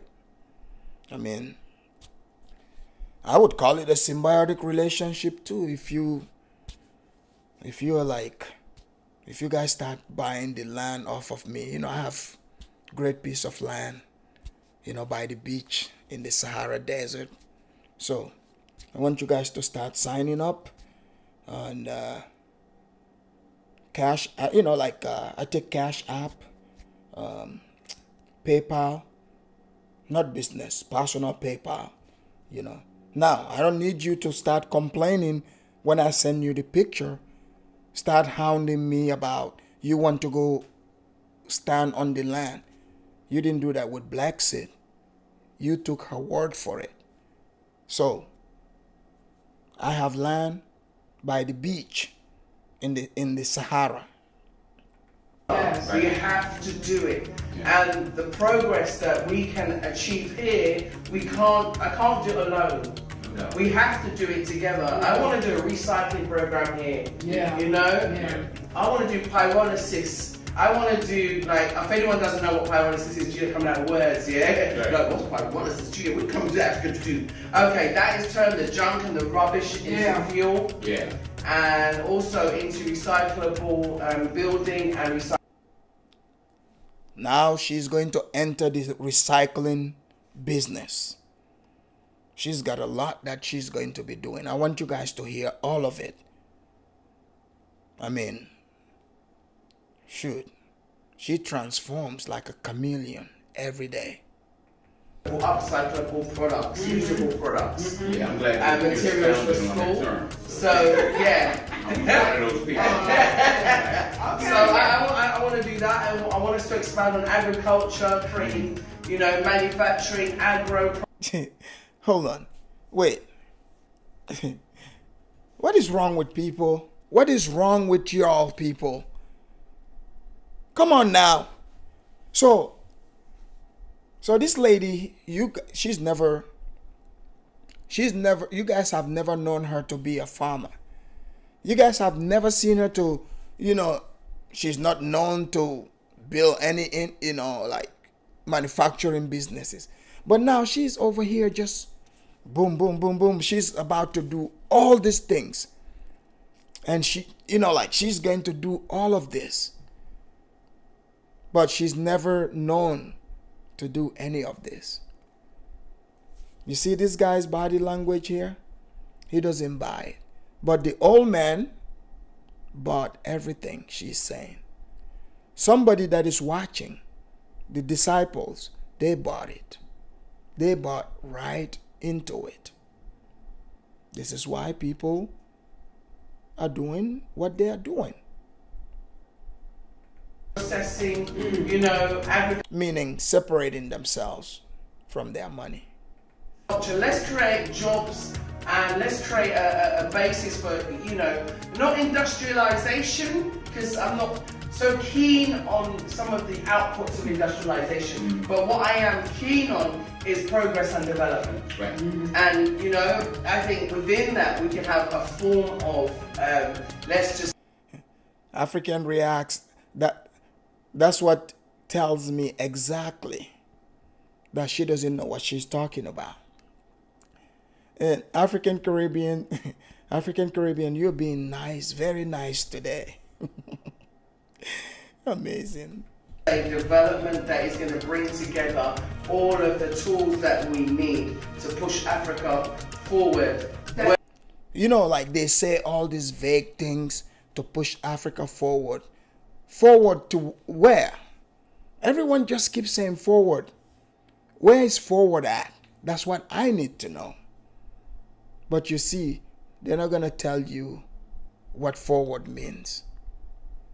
Forward means their PayPal account. That's what that forward is.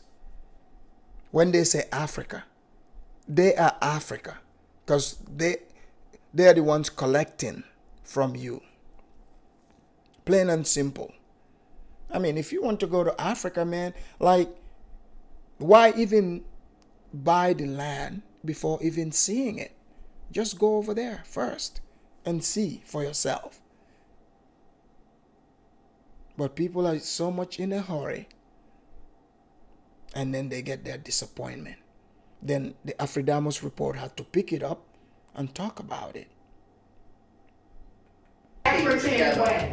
Only the African way. That's why I said I hold back on industrialization. That's why I hold back, because Africa has its own tools. Africa has its own equipment. Africa has...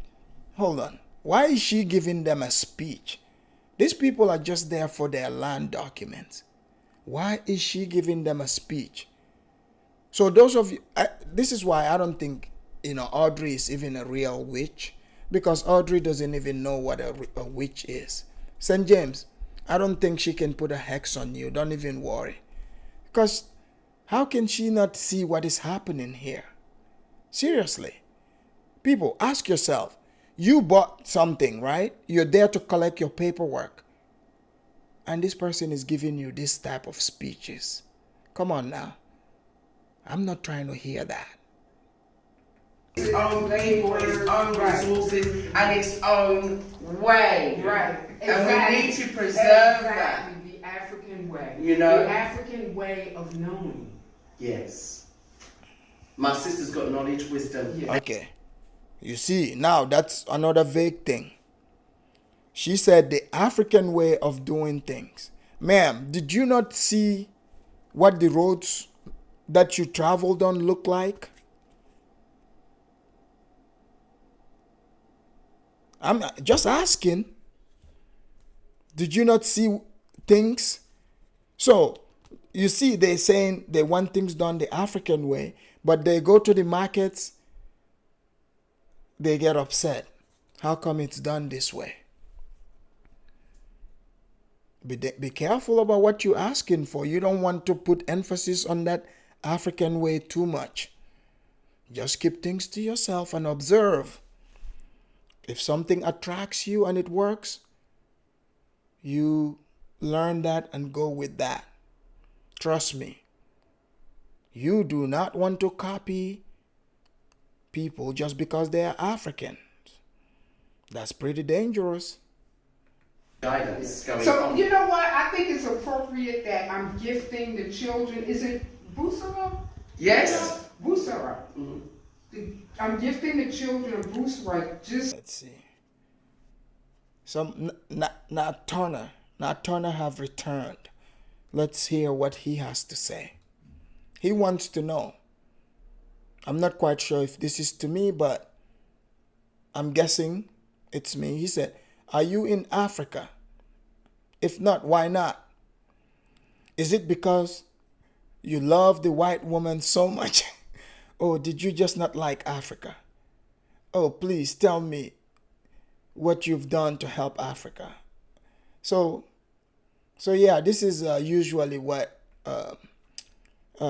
remedial, we have remedial, some of the remedial students in the class, some, the ones that were riding in the back of the short bus, they're still here. So you want to tell me, and that's not a diss on people that rode in the short bus, but some of them, they come here, they put shame on the people that rode in the short bus. How can you ask such a crazy question? That doesn't even make sense. So if I'm not in Africa, that means I don't love Africa? Oh, that means I'm in love with white women? What is this obsession with white women? This is what I don't understand. The obsession with white women. So I think the white woman is the kryptonite for a lot of this so-called pan-africanists. Because when you say things, they're like, oh, how come you're not bringing up our queens? That means you love the white woman.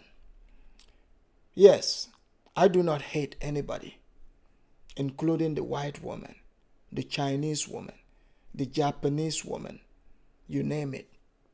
Okay?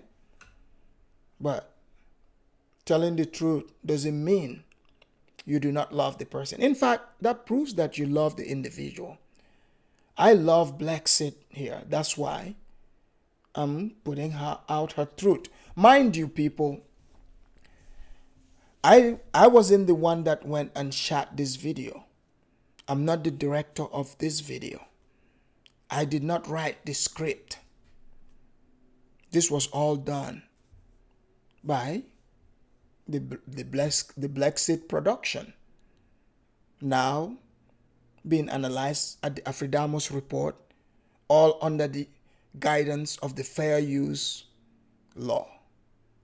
So you don't have to waste your time to try to hit me with a copyright again.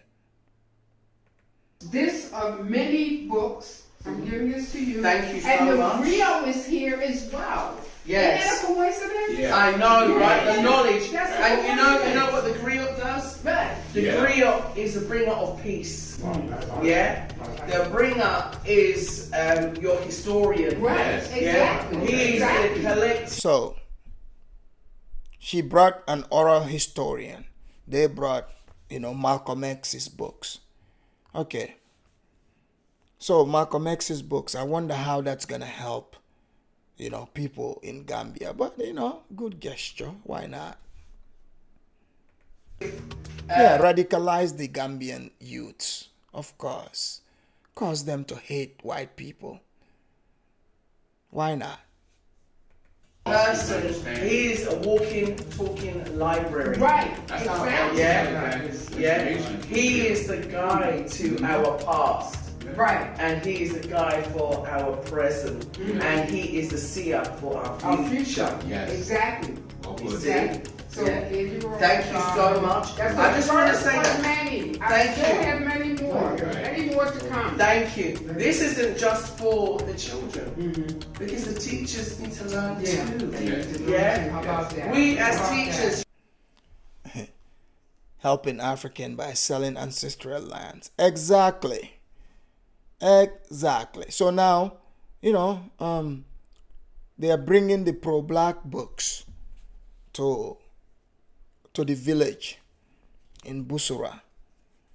So, in 5 years' time, we'll be seeing, some kids who would start, walking around with their pro-black sign, hating white people.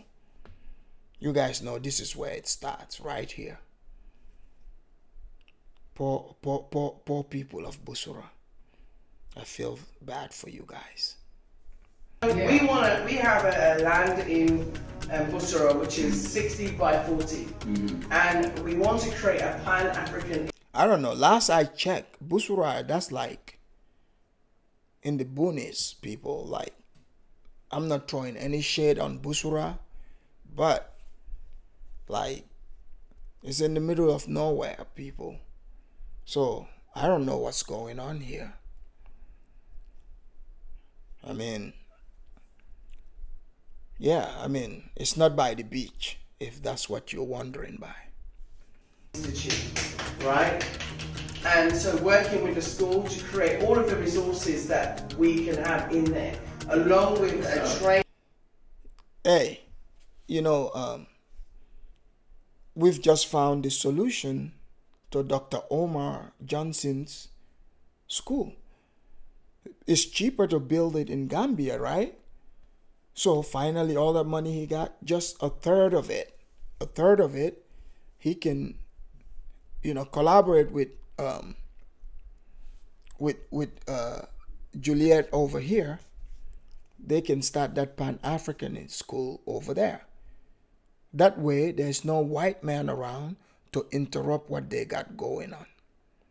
So we should encourage Dr. Umar, you know, just for a starter kit, he needs to send at least 50 grand, that's American dollars, for starter kit to Blackset.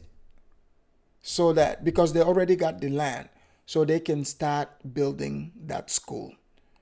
That state of the art school where they're going to teach the kids. I mean, like, there's nothing wrong in, you know, bringing the kids pro-black books. But this farming that you're talking about, we need to see some books that talk about building. That talks about building something. But these pro-black books, yeah, what? They're going to read and then what? You start talking to them, they're like, listen here, sir. Let me pontificate and tell you about what happened in 1979 or in 1866. Dude, how about you tell me about what's going on like in July 2021? How about we talk about that? Maybe that would make sense. I'm not saying we don't talk about history. Look, myself here, I love history. Okay? I read history like pretty much every day. I have tons of history books.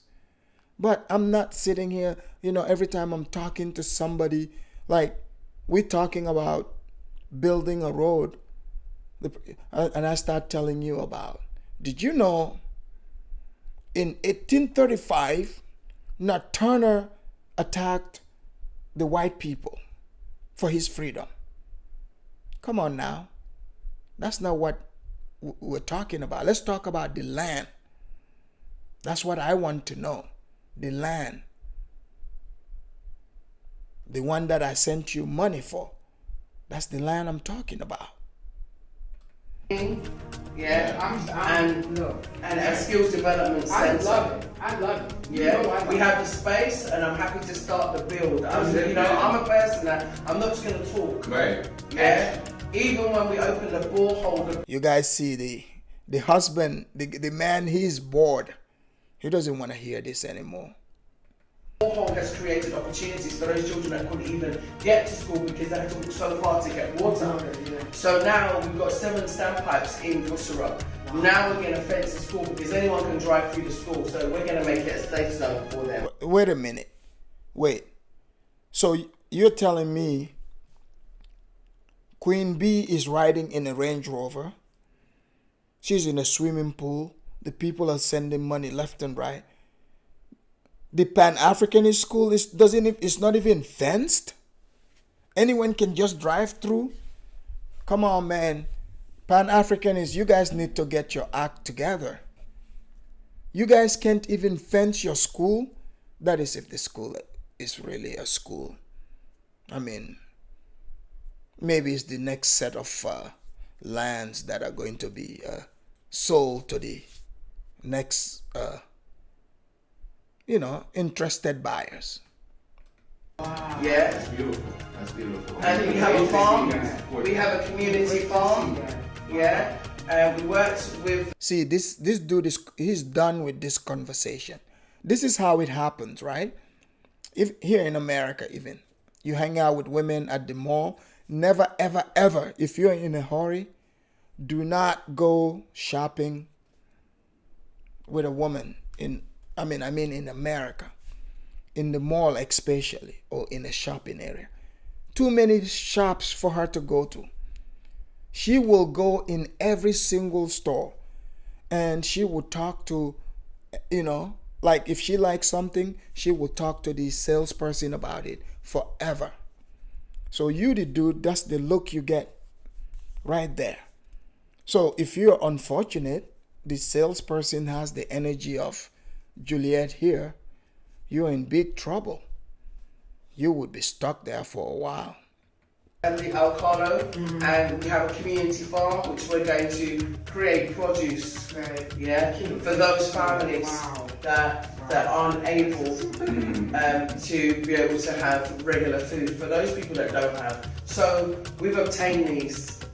Yeah, we've obtained them. I can't say it enough. It's the first of many. I still have more to come. Wait, I want to get your land papers, right? So we're going to pause the video. I'm going to run and get them so I can present them to you, yeah?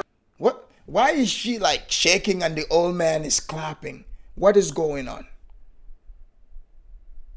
Amazing. But now we'll find out, how this goes. And then the next video would conclude everything that took place here. Actually, I can't say about that, right? Wait a minute, I'm coming. I can't. Why is the old man clapping? Did she? Okay, wait. Did she? Is this part of the script? Did she put him up to this? To clap? What is? At this point, I don't even know.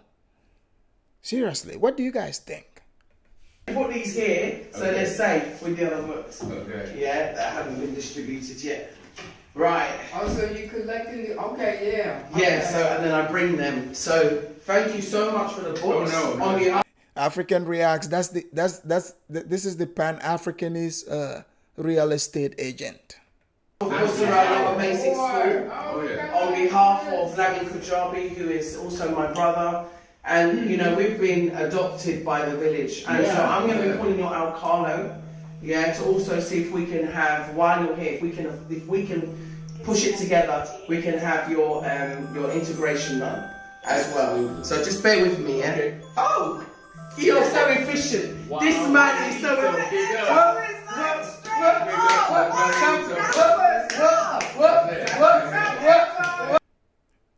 You guys see this? Do you guys see this? What is going on here? Now, this is crazy.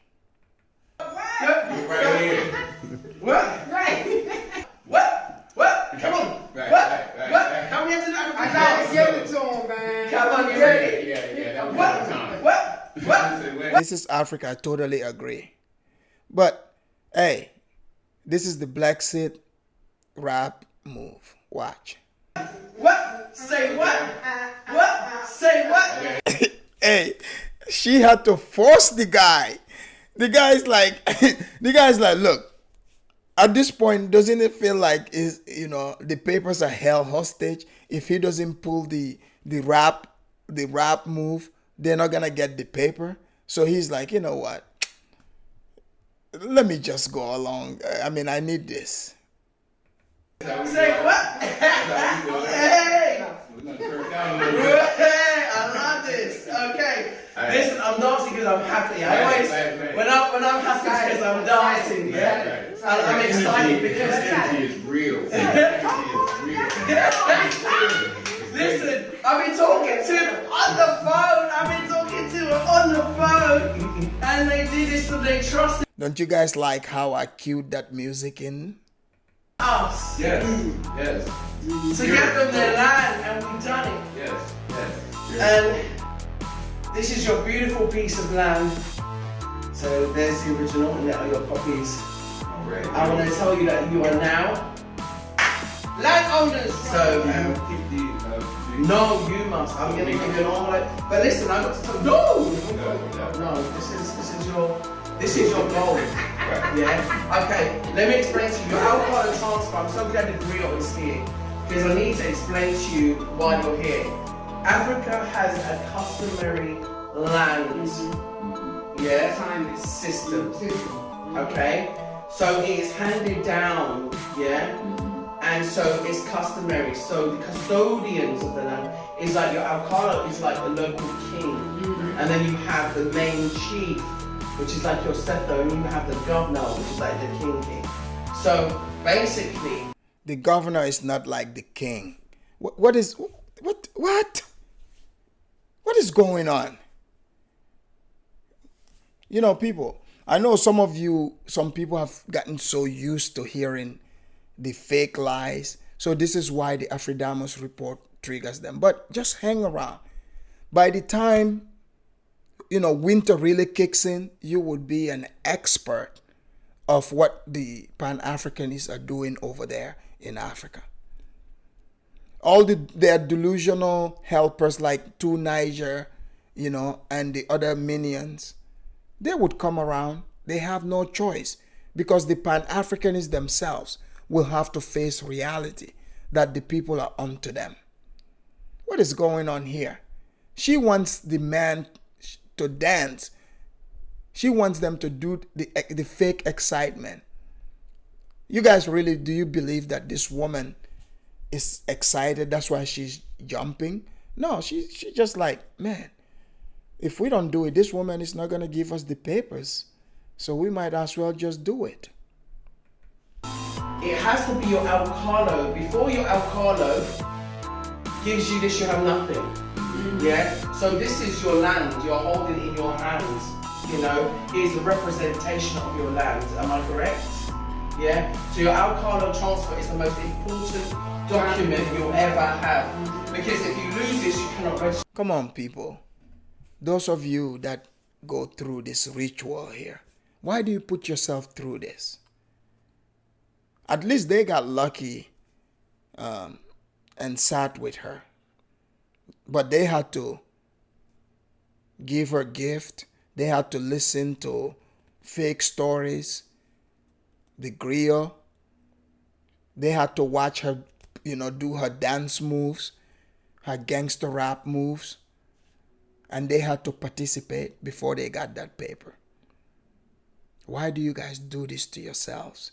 When you could just buy your land without someone forcing you to watch their ridiculous, wannabe gangster moves or this fake excitement. You cannot do anything. Yeah, besides, you come in here. We're here to give and to share whatever blessings we bring and receive the blessings that the brothers and sisters are bringing for us. That's exactly it. That's what it is. That's what exactly it is, man. So, no, I ain't no chintzy in here at all. This is bountiful, right? How do you feel about the people here? I mean, the first thing I always speak about in videos is that the love that you get here from the people and what I've experienced. Yeah? But I've heard people share, because you're always skeptical a little bit. You're listening to it, you're thinking about it, but if it's not in your direct experience, you're kind of like, oh, okay. Well, I've heard people say this, and now I can say it and attest to it. People have been welcoming at a level, and I've traveled to Central America, Costa Rica. So you guys have seen, this is proof that she sells land, right? Even though she denied it on the Negropean. Been throughout the islands, up into Egypt. So I have never until now been received like we've been received. Been told, welcome home. Right. And just been given love. People walking by and giving respect. And and love, just freely. And it's just another level of expression going on that I've not experienced before. So what all that means, I can't really tell you. I'm still processing it for real. Because I'm from the zip code, man. I'm from Baltimore City. Yeah. And we don't walk by people saying hello to, and all this kind of stuff unless we know them. But this is new for me. Yeah. You know what I mean? And I haven't gotten it from any other country, any other continent. Yeah. I was saying to him that, where we're from, you get a level of, they call it Southern hospitality, where everybody greets people, good morning, good evening, whatever, but it's more out of obligation. It's not from here. From here, it's really from here. It's not an obligatory greeting. It's not, I'm greeting you because I'm supposed to, it's courtesy. It's, I'm greeting you because I'm genuinely happy to see you. Yes, you're my sister. Right. You're my brother. I'm glad you're here. Yes, okay. Okay, so Black Sit Family, we out. Thank you for the support, thank you for the love, yeah. Thank you for coming. She had to make him do that, people. Can you believe that? Way here, I'm flying from Baltimore and coming all the way to the motherland, Oh, Yes, no, yes, thank you for yes, coming. yes. You know, I know, Audrey, you're right. They like it. But this next video that is coming, you guys gonna see if they receive the same thing. She made my whole day, you know, month and year, so I'll be celebrating from now on in. I'm gonna put the fan on because I'm sweaty, and to say to you, please come home. Tell them to come. Yes, please come. You know, please come home. And you know, here's what I always say: get your mind right, get your heart right. You know what I mean? Because it's a lot of toxicity. Yeah, Bantu Queen, I agree with you. You know, where we're coming from out the west, and it's so easy to track that stuff like leaves and dirt on your feet where you're coming.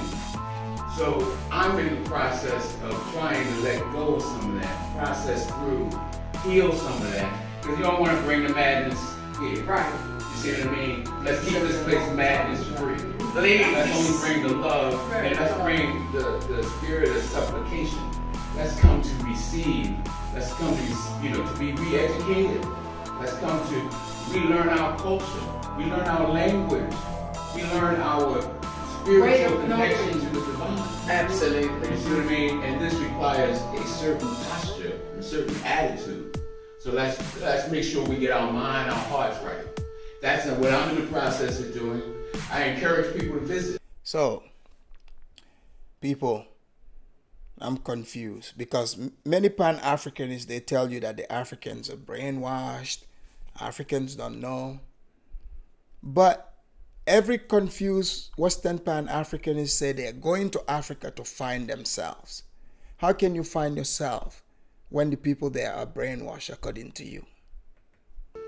You know what I mean? I'm not saying that's what this man said before. I don't know this man from anywhere, but just the concept. And you're going to do it how you do it, and who am I to say? But for us, we wanted to visit, you know, as we're moving toward our intention of repatriating, because there's nothing like getting a first-hand experience. It's true. Nothing like it. I can't wait. I'm just going to say I can't wait. That's it. I can't wait. Okay, and thank you so much, yeah? Okay, thank you. Pleasure meeting the griot, man. Thank That's you, an that's honor. yeah. Let me give you my card, okay? Okay, so we're done. That's all. One nation, one Africa. Thank you, Black Sit family. Please. Okay, I thought I cut that out there, but give me a second here. So, ladies and gentlemen, you've seen that, right?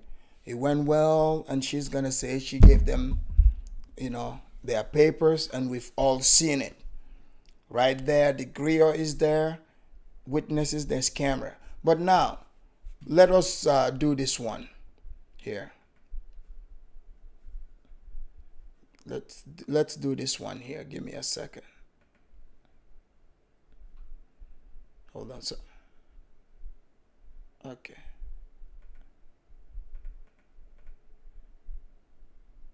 Let's see. I think something happened today to this video here. But either way, don't worry, I got a backup for it. I've got a backup. You see, people, the good thing is I come prepared. So let me bring this video in. So this here is a video by a Nigerian woman named Udi who bought land. Her and her husband bought land from Blacksit. So she's going to give us her experience. We've seen the Baltimore couple. Now let's see, what Udi got.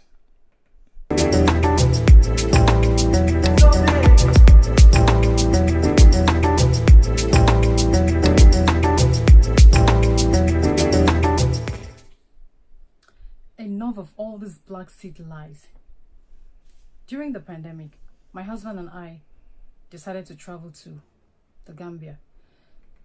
Before we decided to travel to the Gambia, we had a representative that was representing us, following up all this land stuff on our behalf.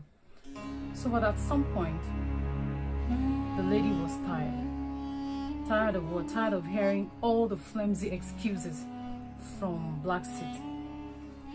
Every time Blacksit would keep an appointment telling her we'll visit the land today, then she'd tell her, oh sorry, we can't go there today, tomorrow. Then she keep moving it from tomorrow to tomorrow. And this representative lives in the Gambia, but she can't physically view the land. Okay, we decided to travel during that pandemic. So when we got to the Gambia, we went to her house, which was the first and last time we went to her house. And we took a picture with her that she said we went for dinner. We didn't go for dinner. We can't fly all the way to the Gambia just to go get dinner with her. Did you guys hear that? This is from the horse's own mouth. Let's continue. We went there to see the landowner by herself, rather. So when we got there, we went to her house, like I said. So she asked her driver to take us to the land. The driver, after waiting for a long time, the driver now took us there. Guess what? The driver put on some stones like, oh, is it here? The land was somewhere. I think it should be here.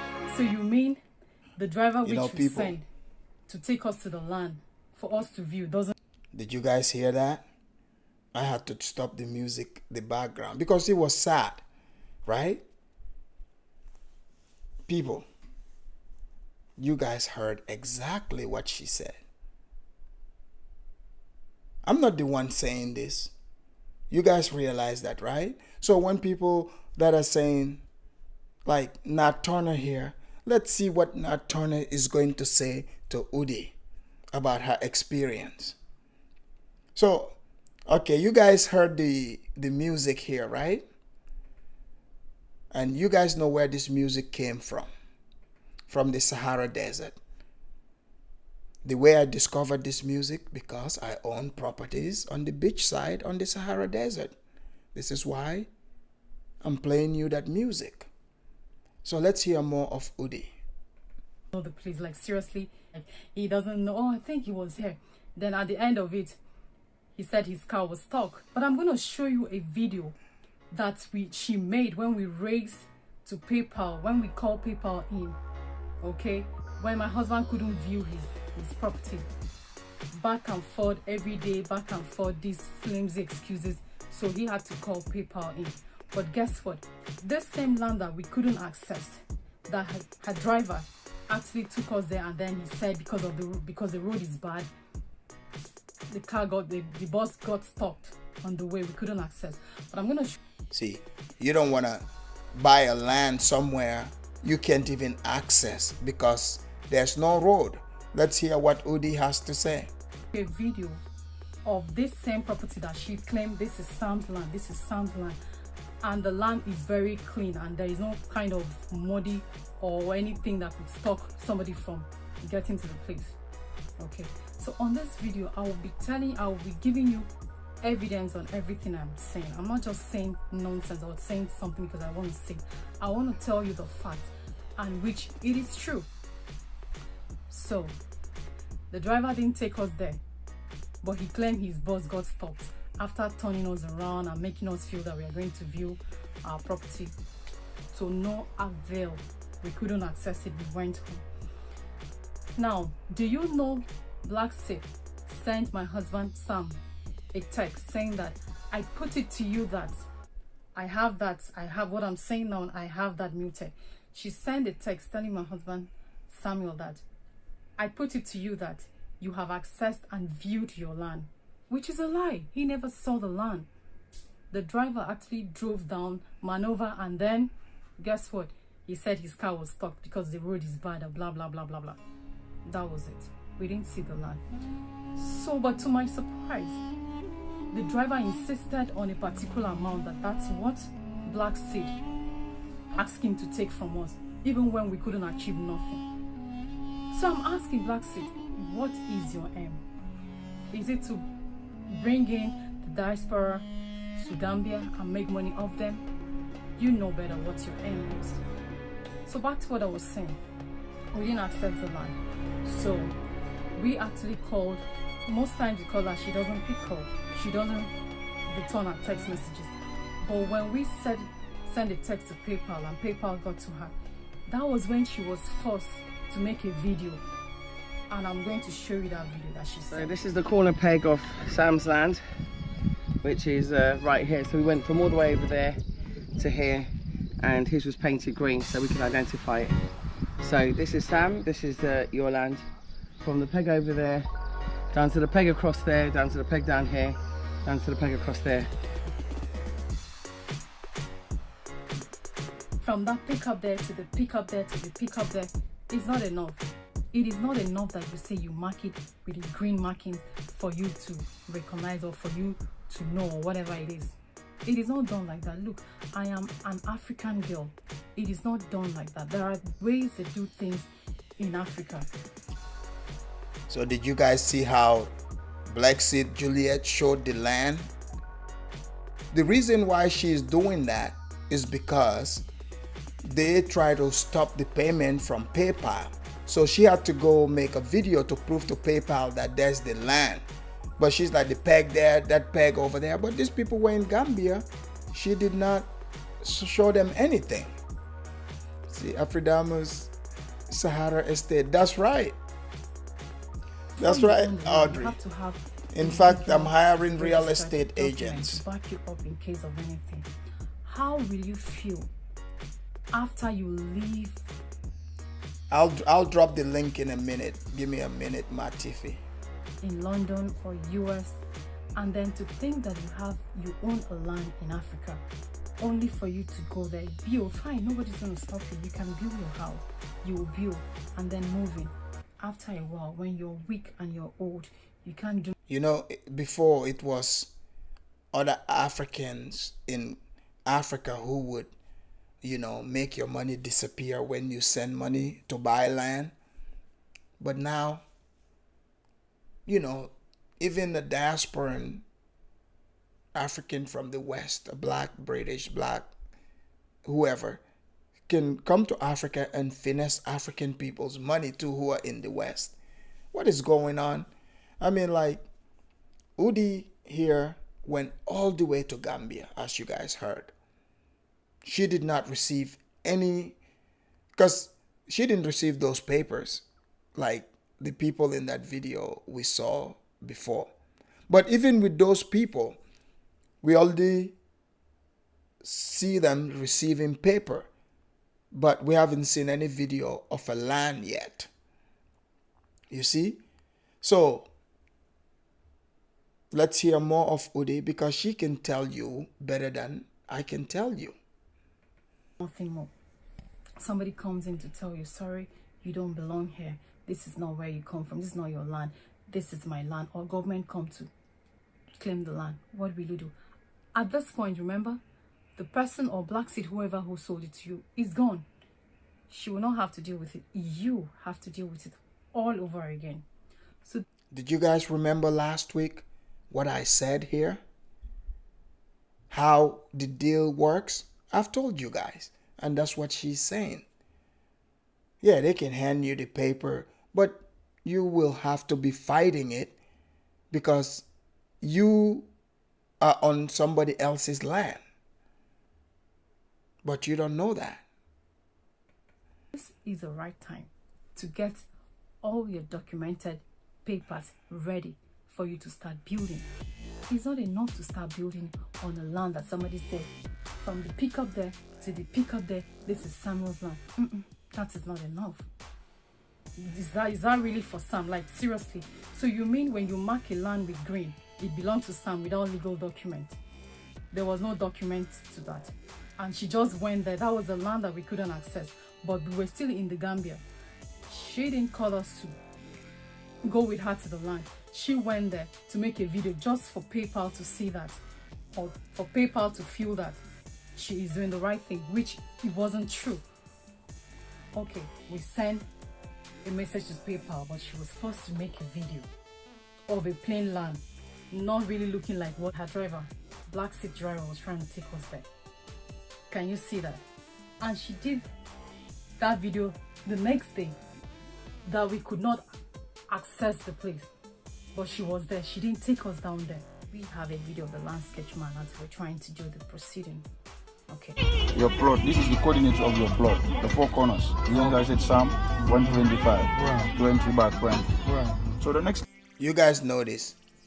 There's always, the Gambians are the ones that are coming to do the dirty job. Like when it needs for the person to play dumb, the Gambian have to come and clean the job. This lady is saying, why is the lady dealing with the driver, not Black Sid herself? You will mark it for yourself. Right. You have done the sketch plan, the application form, rates and tax, registration, done. Where are they? They're here. Simple. Right. So the next level is to get a complete transfer from the African properties. When you have that, just attach it with this. We send it for approval. Simple. Now, she said she doesn't sell land, but we also have a legal document that it is transferred from Black Seed to Sam. You guys see that? Are you guys seeing that? So those that would say, oh, right, Afridamus, you're just attacking this woman. No, I'm just doing my job. Okay? I'm here to analyze the video for the people so that people see exactly what is happening. I have no beef against, Black Sid or the Karens that I've shown. They are just a representation of a defection that we're seeing. So for many that don't understand it, that's for these folks. So you're seeing this on your screen right here, the document. So this contradicts what Black Sid said on the Negropean show.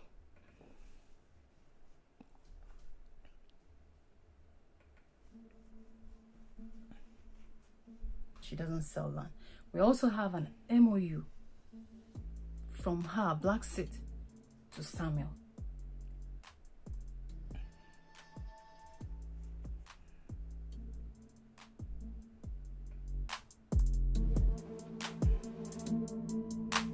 All that she still doesn't sell land.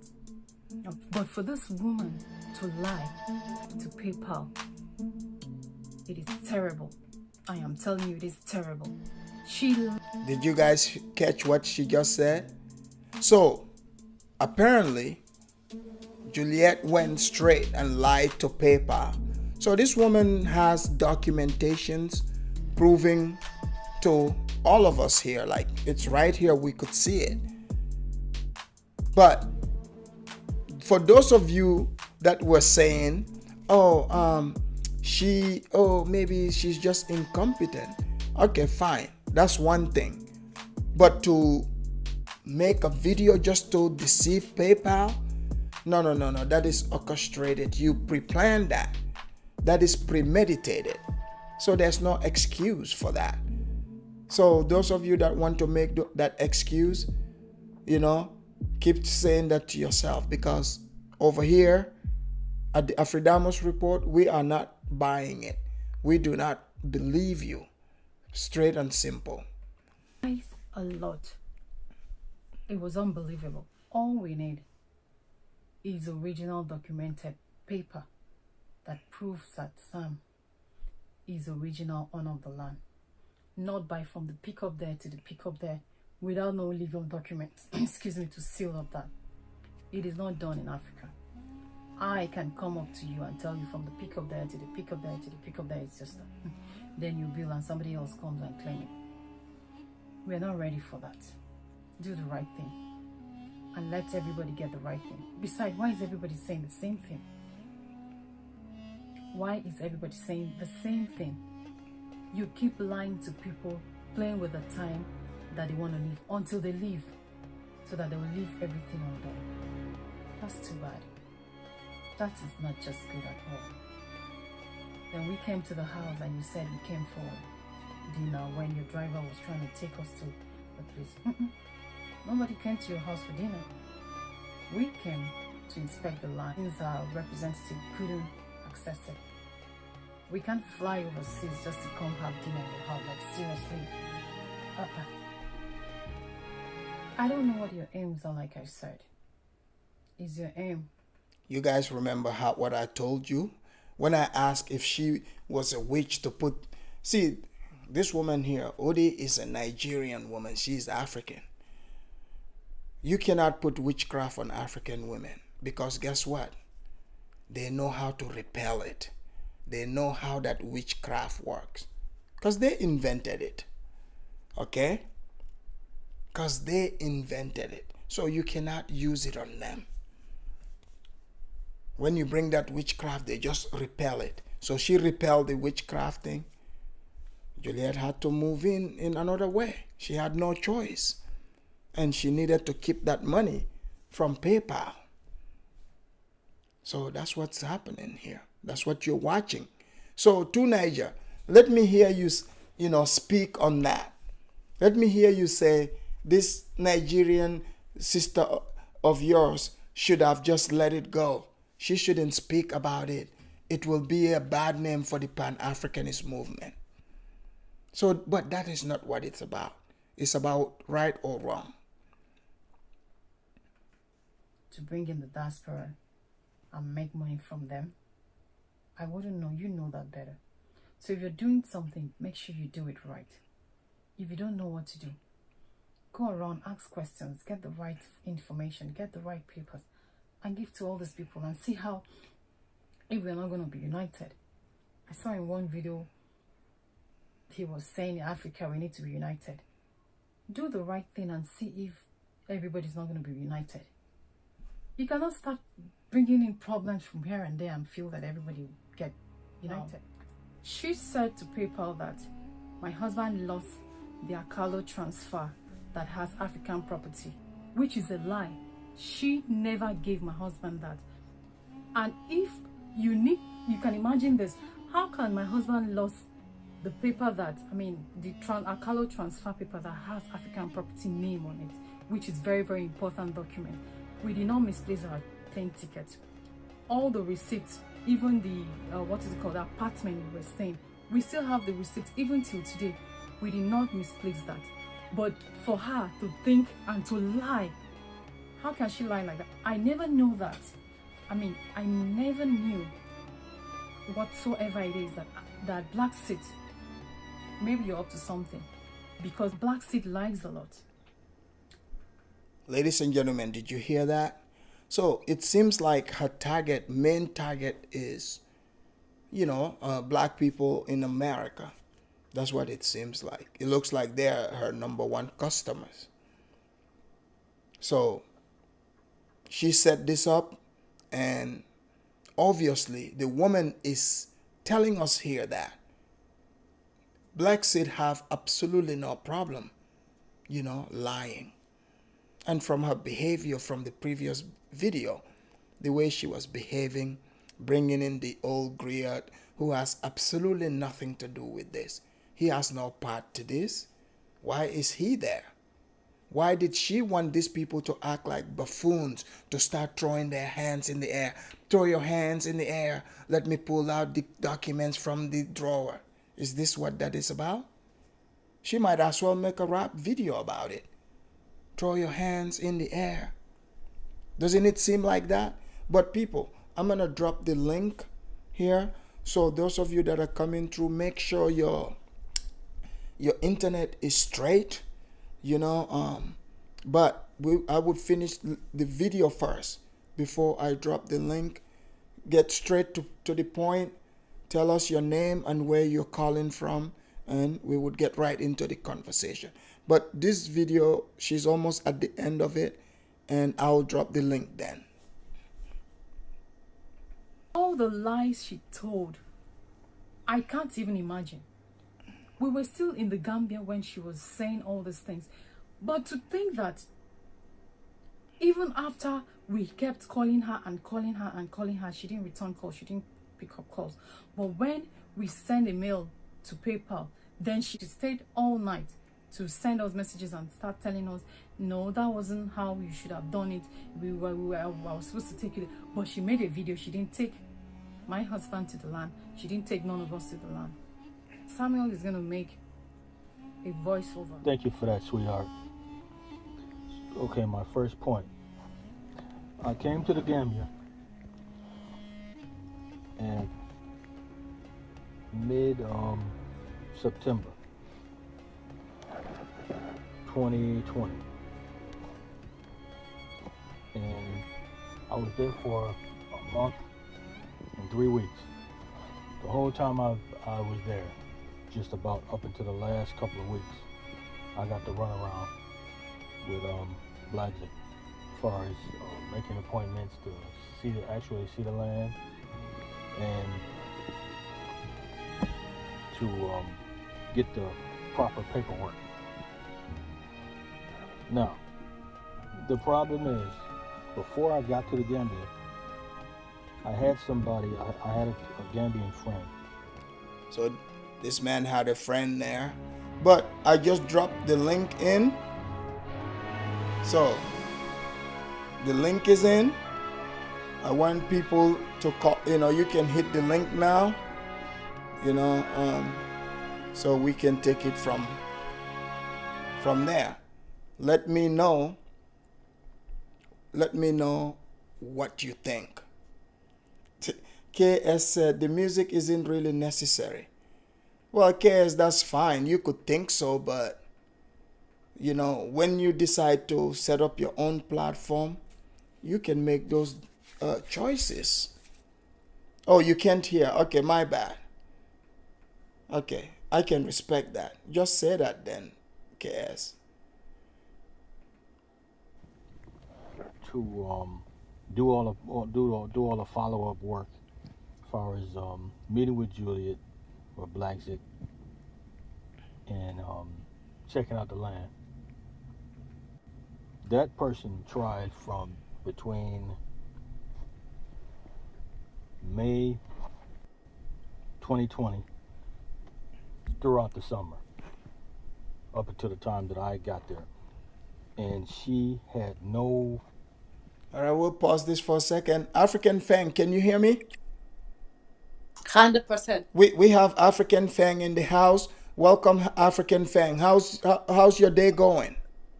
Very good. Very I was good. talking with my other diaspora brothers and sisters that I consider brothers and sisters. African Caribbean, you are there. Many kisses. Thank you, Today. thank you. So far, the things you've heard, what do you think? Me, from the beginning about Black Sea, I said he was straight, and now everything is happening.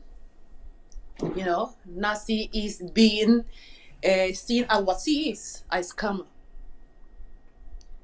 She is not really fighting for the community or Black community in this case. She is really fighting for herself, her own gain, and scamming her people. You're from the Gambia. You have family in the Gambia. You know what's going on. That's why I don't understand why people are against you. Right.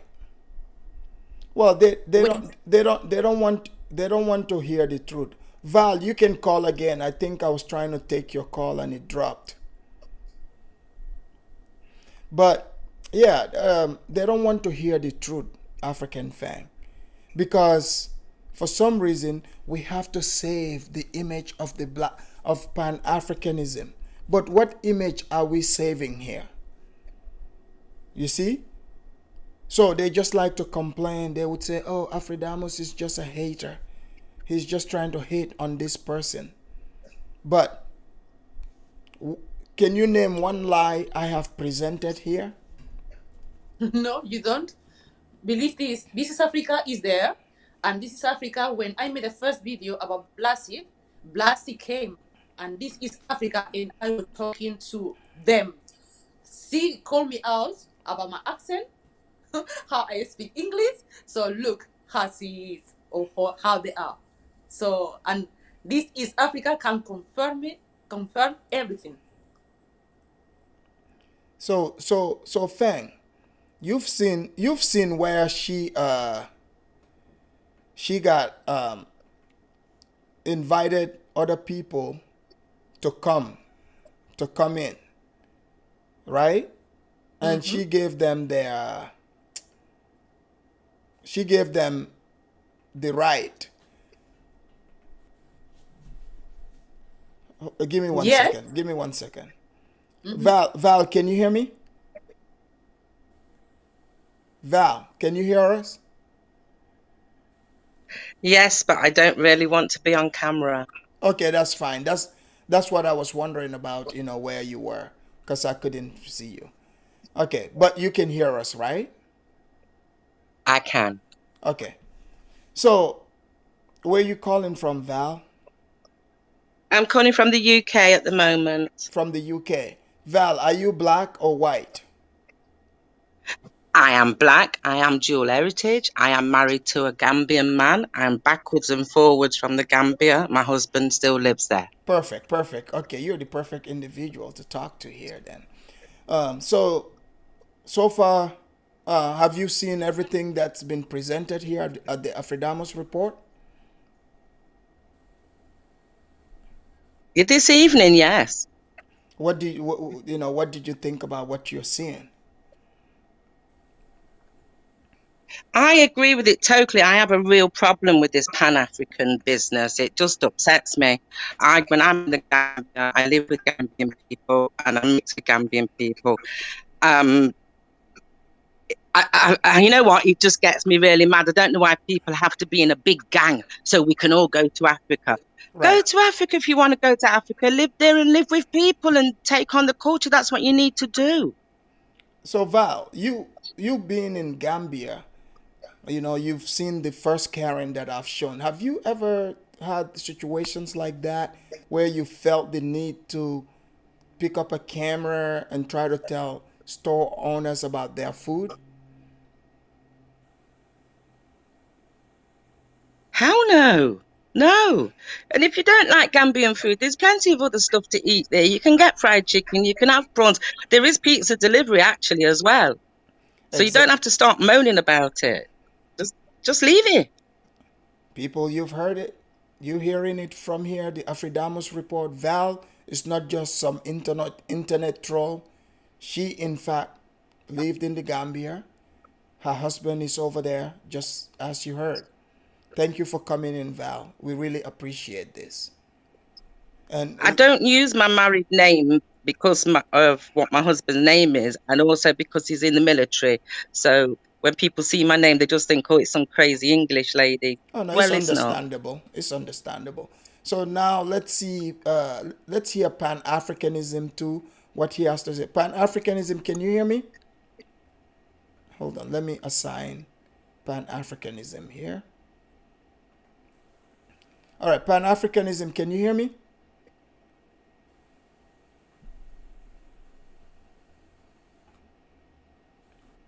Okay, wait. Can you hear us now? Do you mean me, Pan-African prayer warrior? Huh? Pan-Africanism, can you hear us? Pan-African prayer. Are you able to hear me? Yes, I can hear you. Where you calling from? I'm calling from the Temple of Pan-Africanism, the Holy Baptist Marcus Garvey, Saint Jean-Jacques Dessalines, Holy Pyramid Temple. And where are you guys located at? Sorry, say that again? Where are you guys located at? I can't really give that location because the white man is gonna come and kick the doors in because we haven't paid the rent in about 2 years. Ooh. So I take it that everything you've heard so far, this is not sitting well with you, that I'm talking about what pan-africanism is doing over there in Gambia.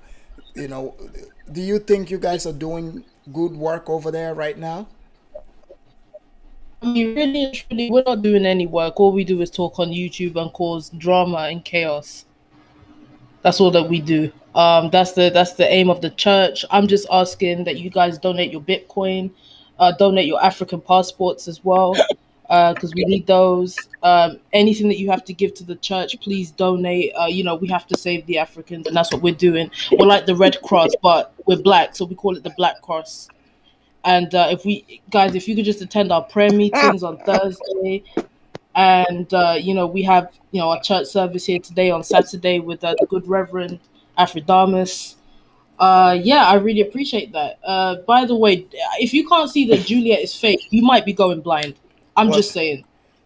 thank you so much, Pan-African prayer. This is the type of calls we need to hear about sometimes. Because see, are you active in the Pan-African movement, or you are a recovering Pan-Africanist? I'm a devout Pan-African prayer warrior, and I believe in the whole Teperi denomination. So we deal with Can the you pyramids can you and the give us a meditation. prayer? Can you give us a prayer here? A short All right, prayer? if everyone wants to, you have to sit Indian style on the floor with your legs crossed. You have to look up to the sky with your hands up. Do you want to repeat after me? We say, "Dear Garvey, dear W.E.B. Du Bois, we want to thank you for the UNIA and all the fancy books and stuff like that. And I want to say thank you for the red, black, and green flag. And I want to say thank you to, you know, I just pray that we fulfill our mission that was written in the UNIA Constitution that talks about civilizing Africans. I pray that we do that. And please, Lord, allow us to take all the money and have no accountability. And we will keep feeding Juliet until she can't walk anymore. Amen." Amen. So what do you think about the Karens that you've seen so far?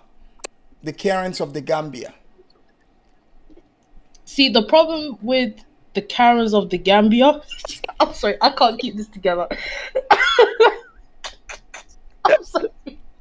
I can't do this. This is not a real preacher.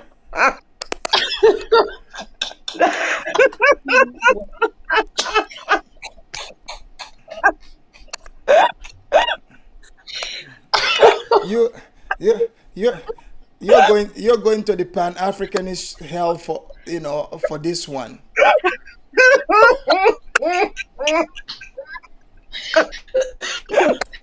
In all seriousness, though, when it comes to this Karen behavior, you see that Art Kathy video? Yeah. I only became aware of her this year. Like, all of this stuff to me is really new. And I tell you what, I was standing in my grandma's kitchen, right, cooking something. And the first thing that she said in the video, and she's like pushing her chest out and all this. And then she started doing the accent imitations and stuff. When I tell you, my jaw could have come off the hinges. I was so shocked. And then to find out that she's in the Gambia while she's talking all this craziness. But you know what? You know what's crazy about the whole thing? It is other people, Pan-Africanists, people that say they love Africa, right? They came out in support of her. Feng, what do you think about that? This pan-africanism thing is just 100%. So it's just online. It's just YouTube views. It's just for that. But That's what it is. Feng, what do you want to say about, because you've seen Africans like Niger who they claim they're Pan-Africanists, but I never see him encourage people to come to Nigeria. What do you have to say to Africans that think they are here to push that? So to Niger, to me, look, I have a lot of things to say about that person. When I was, I'm going to start this, but I'm going to be short, telling things. I was the first time I met him was at Pan-Africanism Strikes Back. He said that I was raped. He doesn't want to acknowledge it. And then again, I was at Pan-Africanism Strikes Back. They try to mock me, but they kind of mock me because that's how they try to put me down. Yeah. Right. But and then there he was a man. It's like I think he's trying to fit. I think he's confused. I agree. What do you think our prayer lady over here? Our prayer lady, I think our prayer lady is our African Caribbean because it's the same voice. She was messing around a little bit, I think so. she gave some really good prayer, but it's the thing is though, I think having these conversations would help enlighten people. Don't you think so? Help open their minds to seeing the other side of, this pan-Africanist thing. Because there are a lot of Africans themselves who are confused. Look at Juliet, right? In her videos.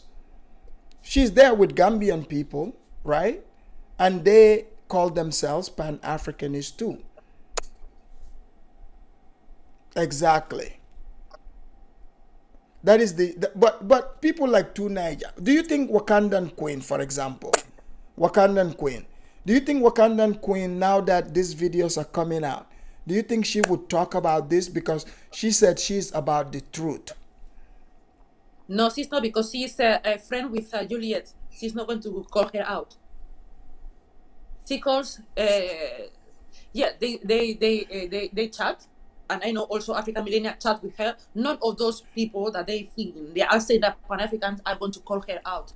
They're going to try us to die, even though Juliet is doing something wrong, Right? Because it's like they're trying to sell something that is not.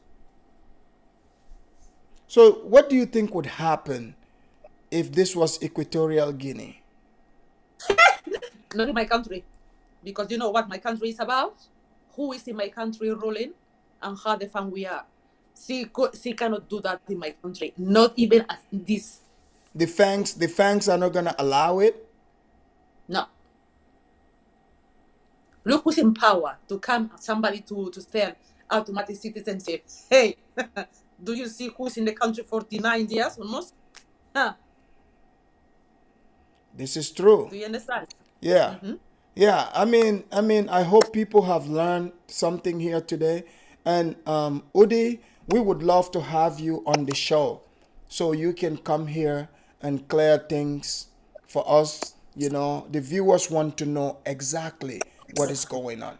So, ladies and gentlemen, we are about to come to the end of today's show because I have a lot more queued up that is coming. But before we go, you guys know what we do. Yeah, go for it. When we're going to do another, when we're going to have another show, because obviously, I'm promoting you mostly. Oh no, I will. Next week we will. Let's try to schedule something. Yeah, next week I'm free. I'm free. So on Monday I have an apology negotiation. So after that, let me know. Yeah. No problem. No problem. Ladies and gentlemen, it's been another beautiful weekend, another successful show where people got the information. Some are gonna like it, some would not. Okay? Oh, we have the African prayer lady. Let's have her give us some prayer here before we leave the show. Okay. All right, everyone bow your heads in Hotep.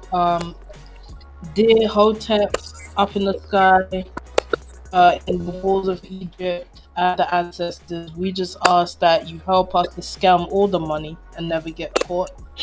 And we ask that you help us evade justice and responsibility. And we hope that Juliet gets so big that she will never be able to leave the Gambia because we won't have a plane big enough. And there won't be a ship that can hold her.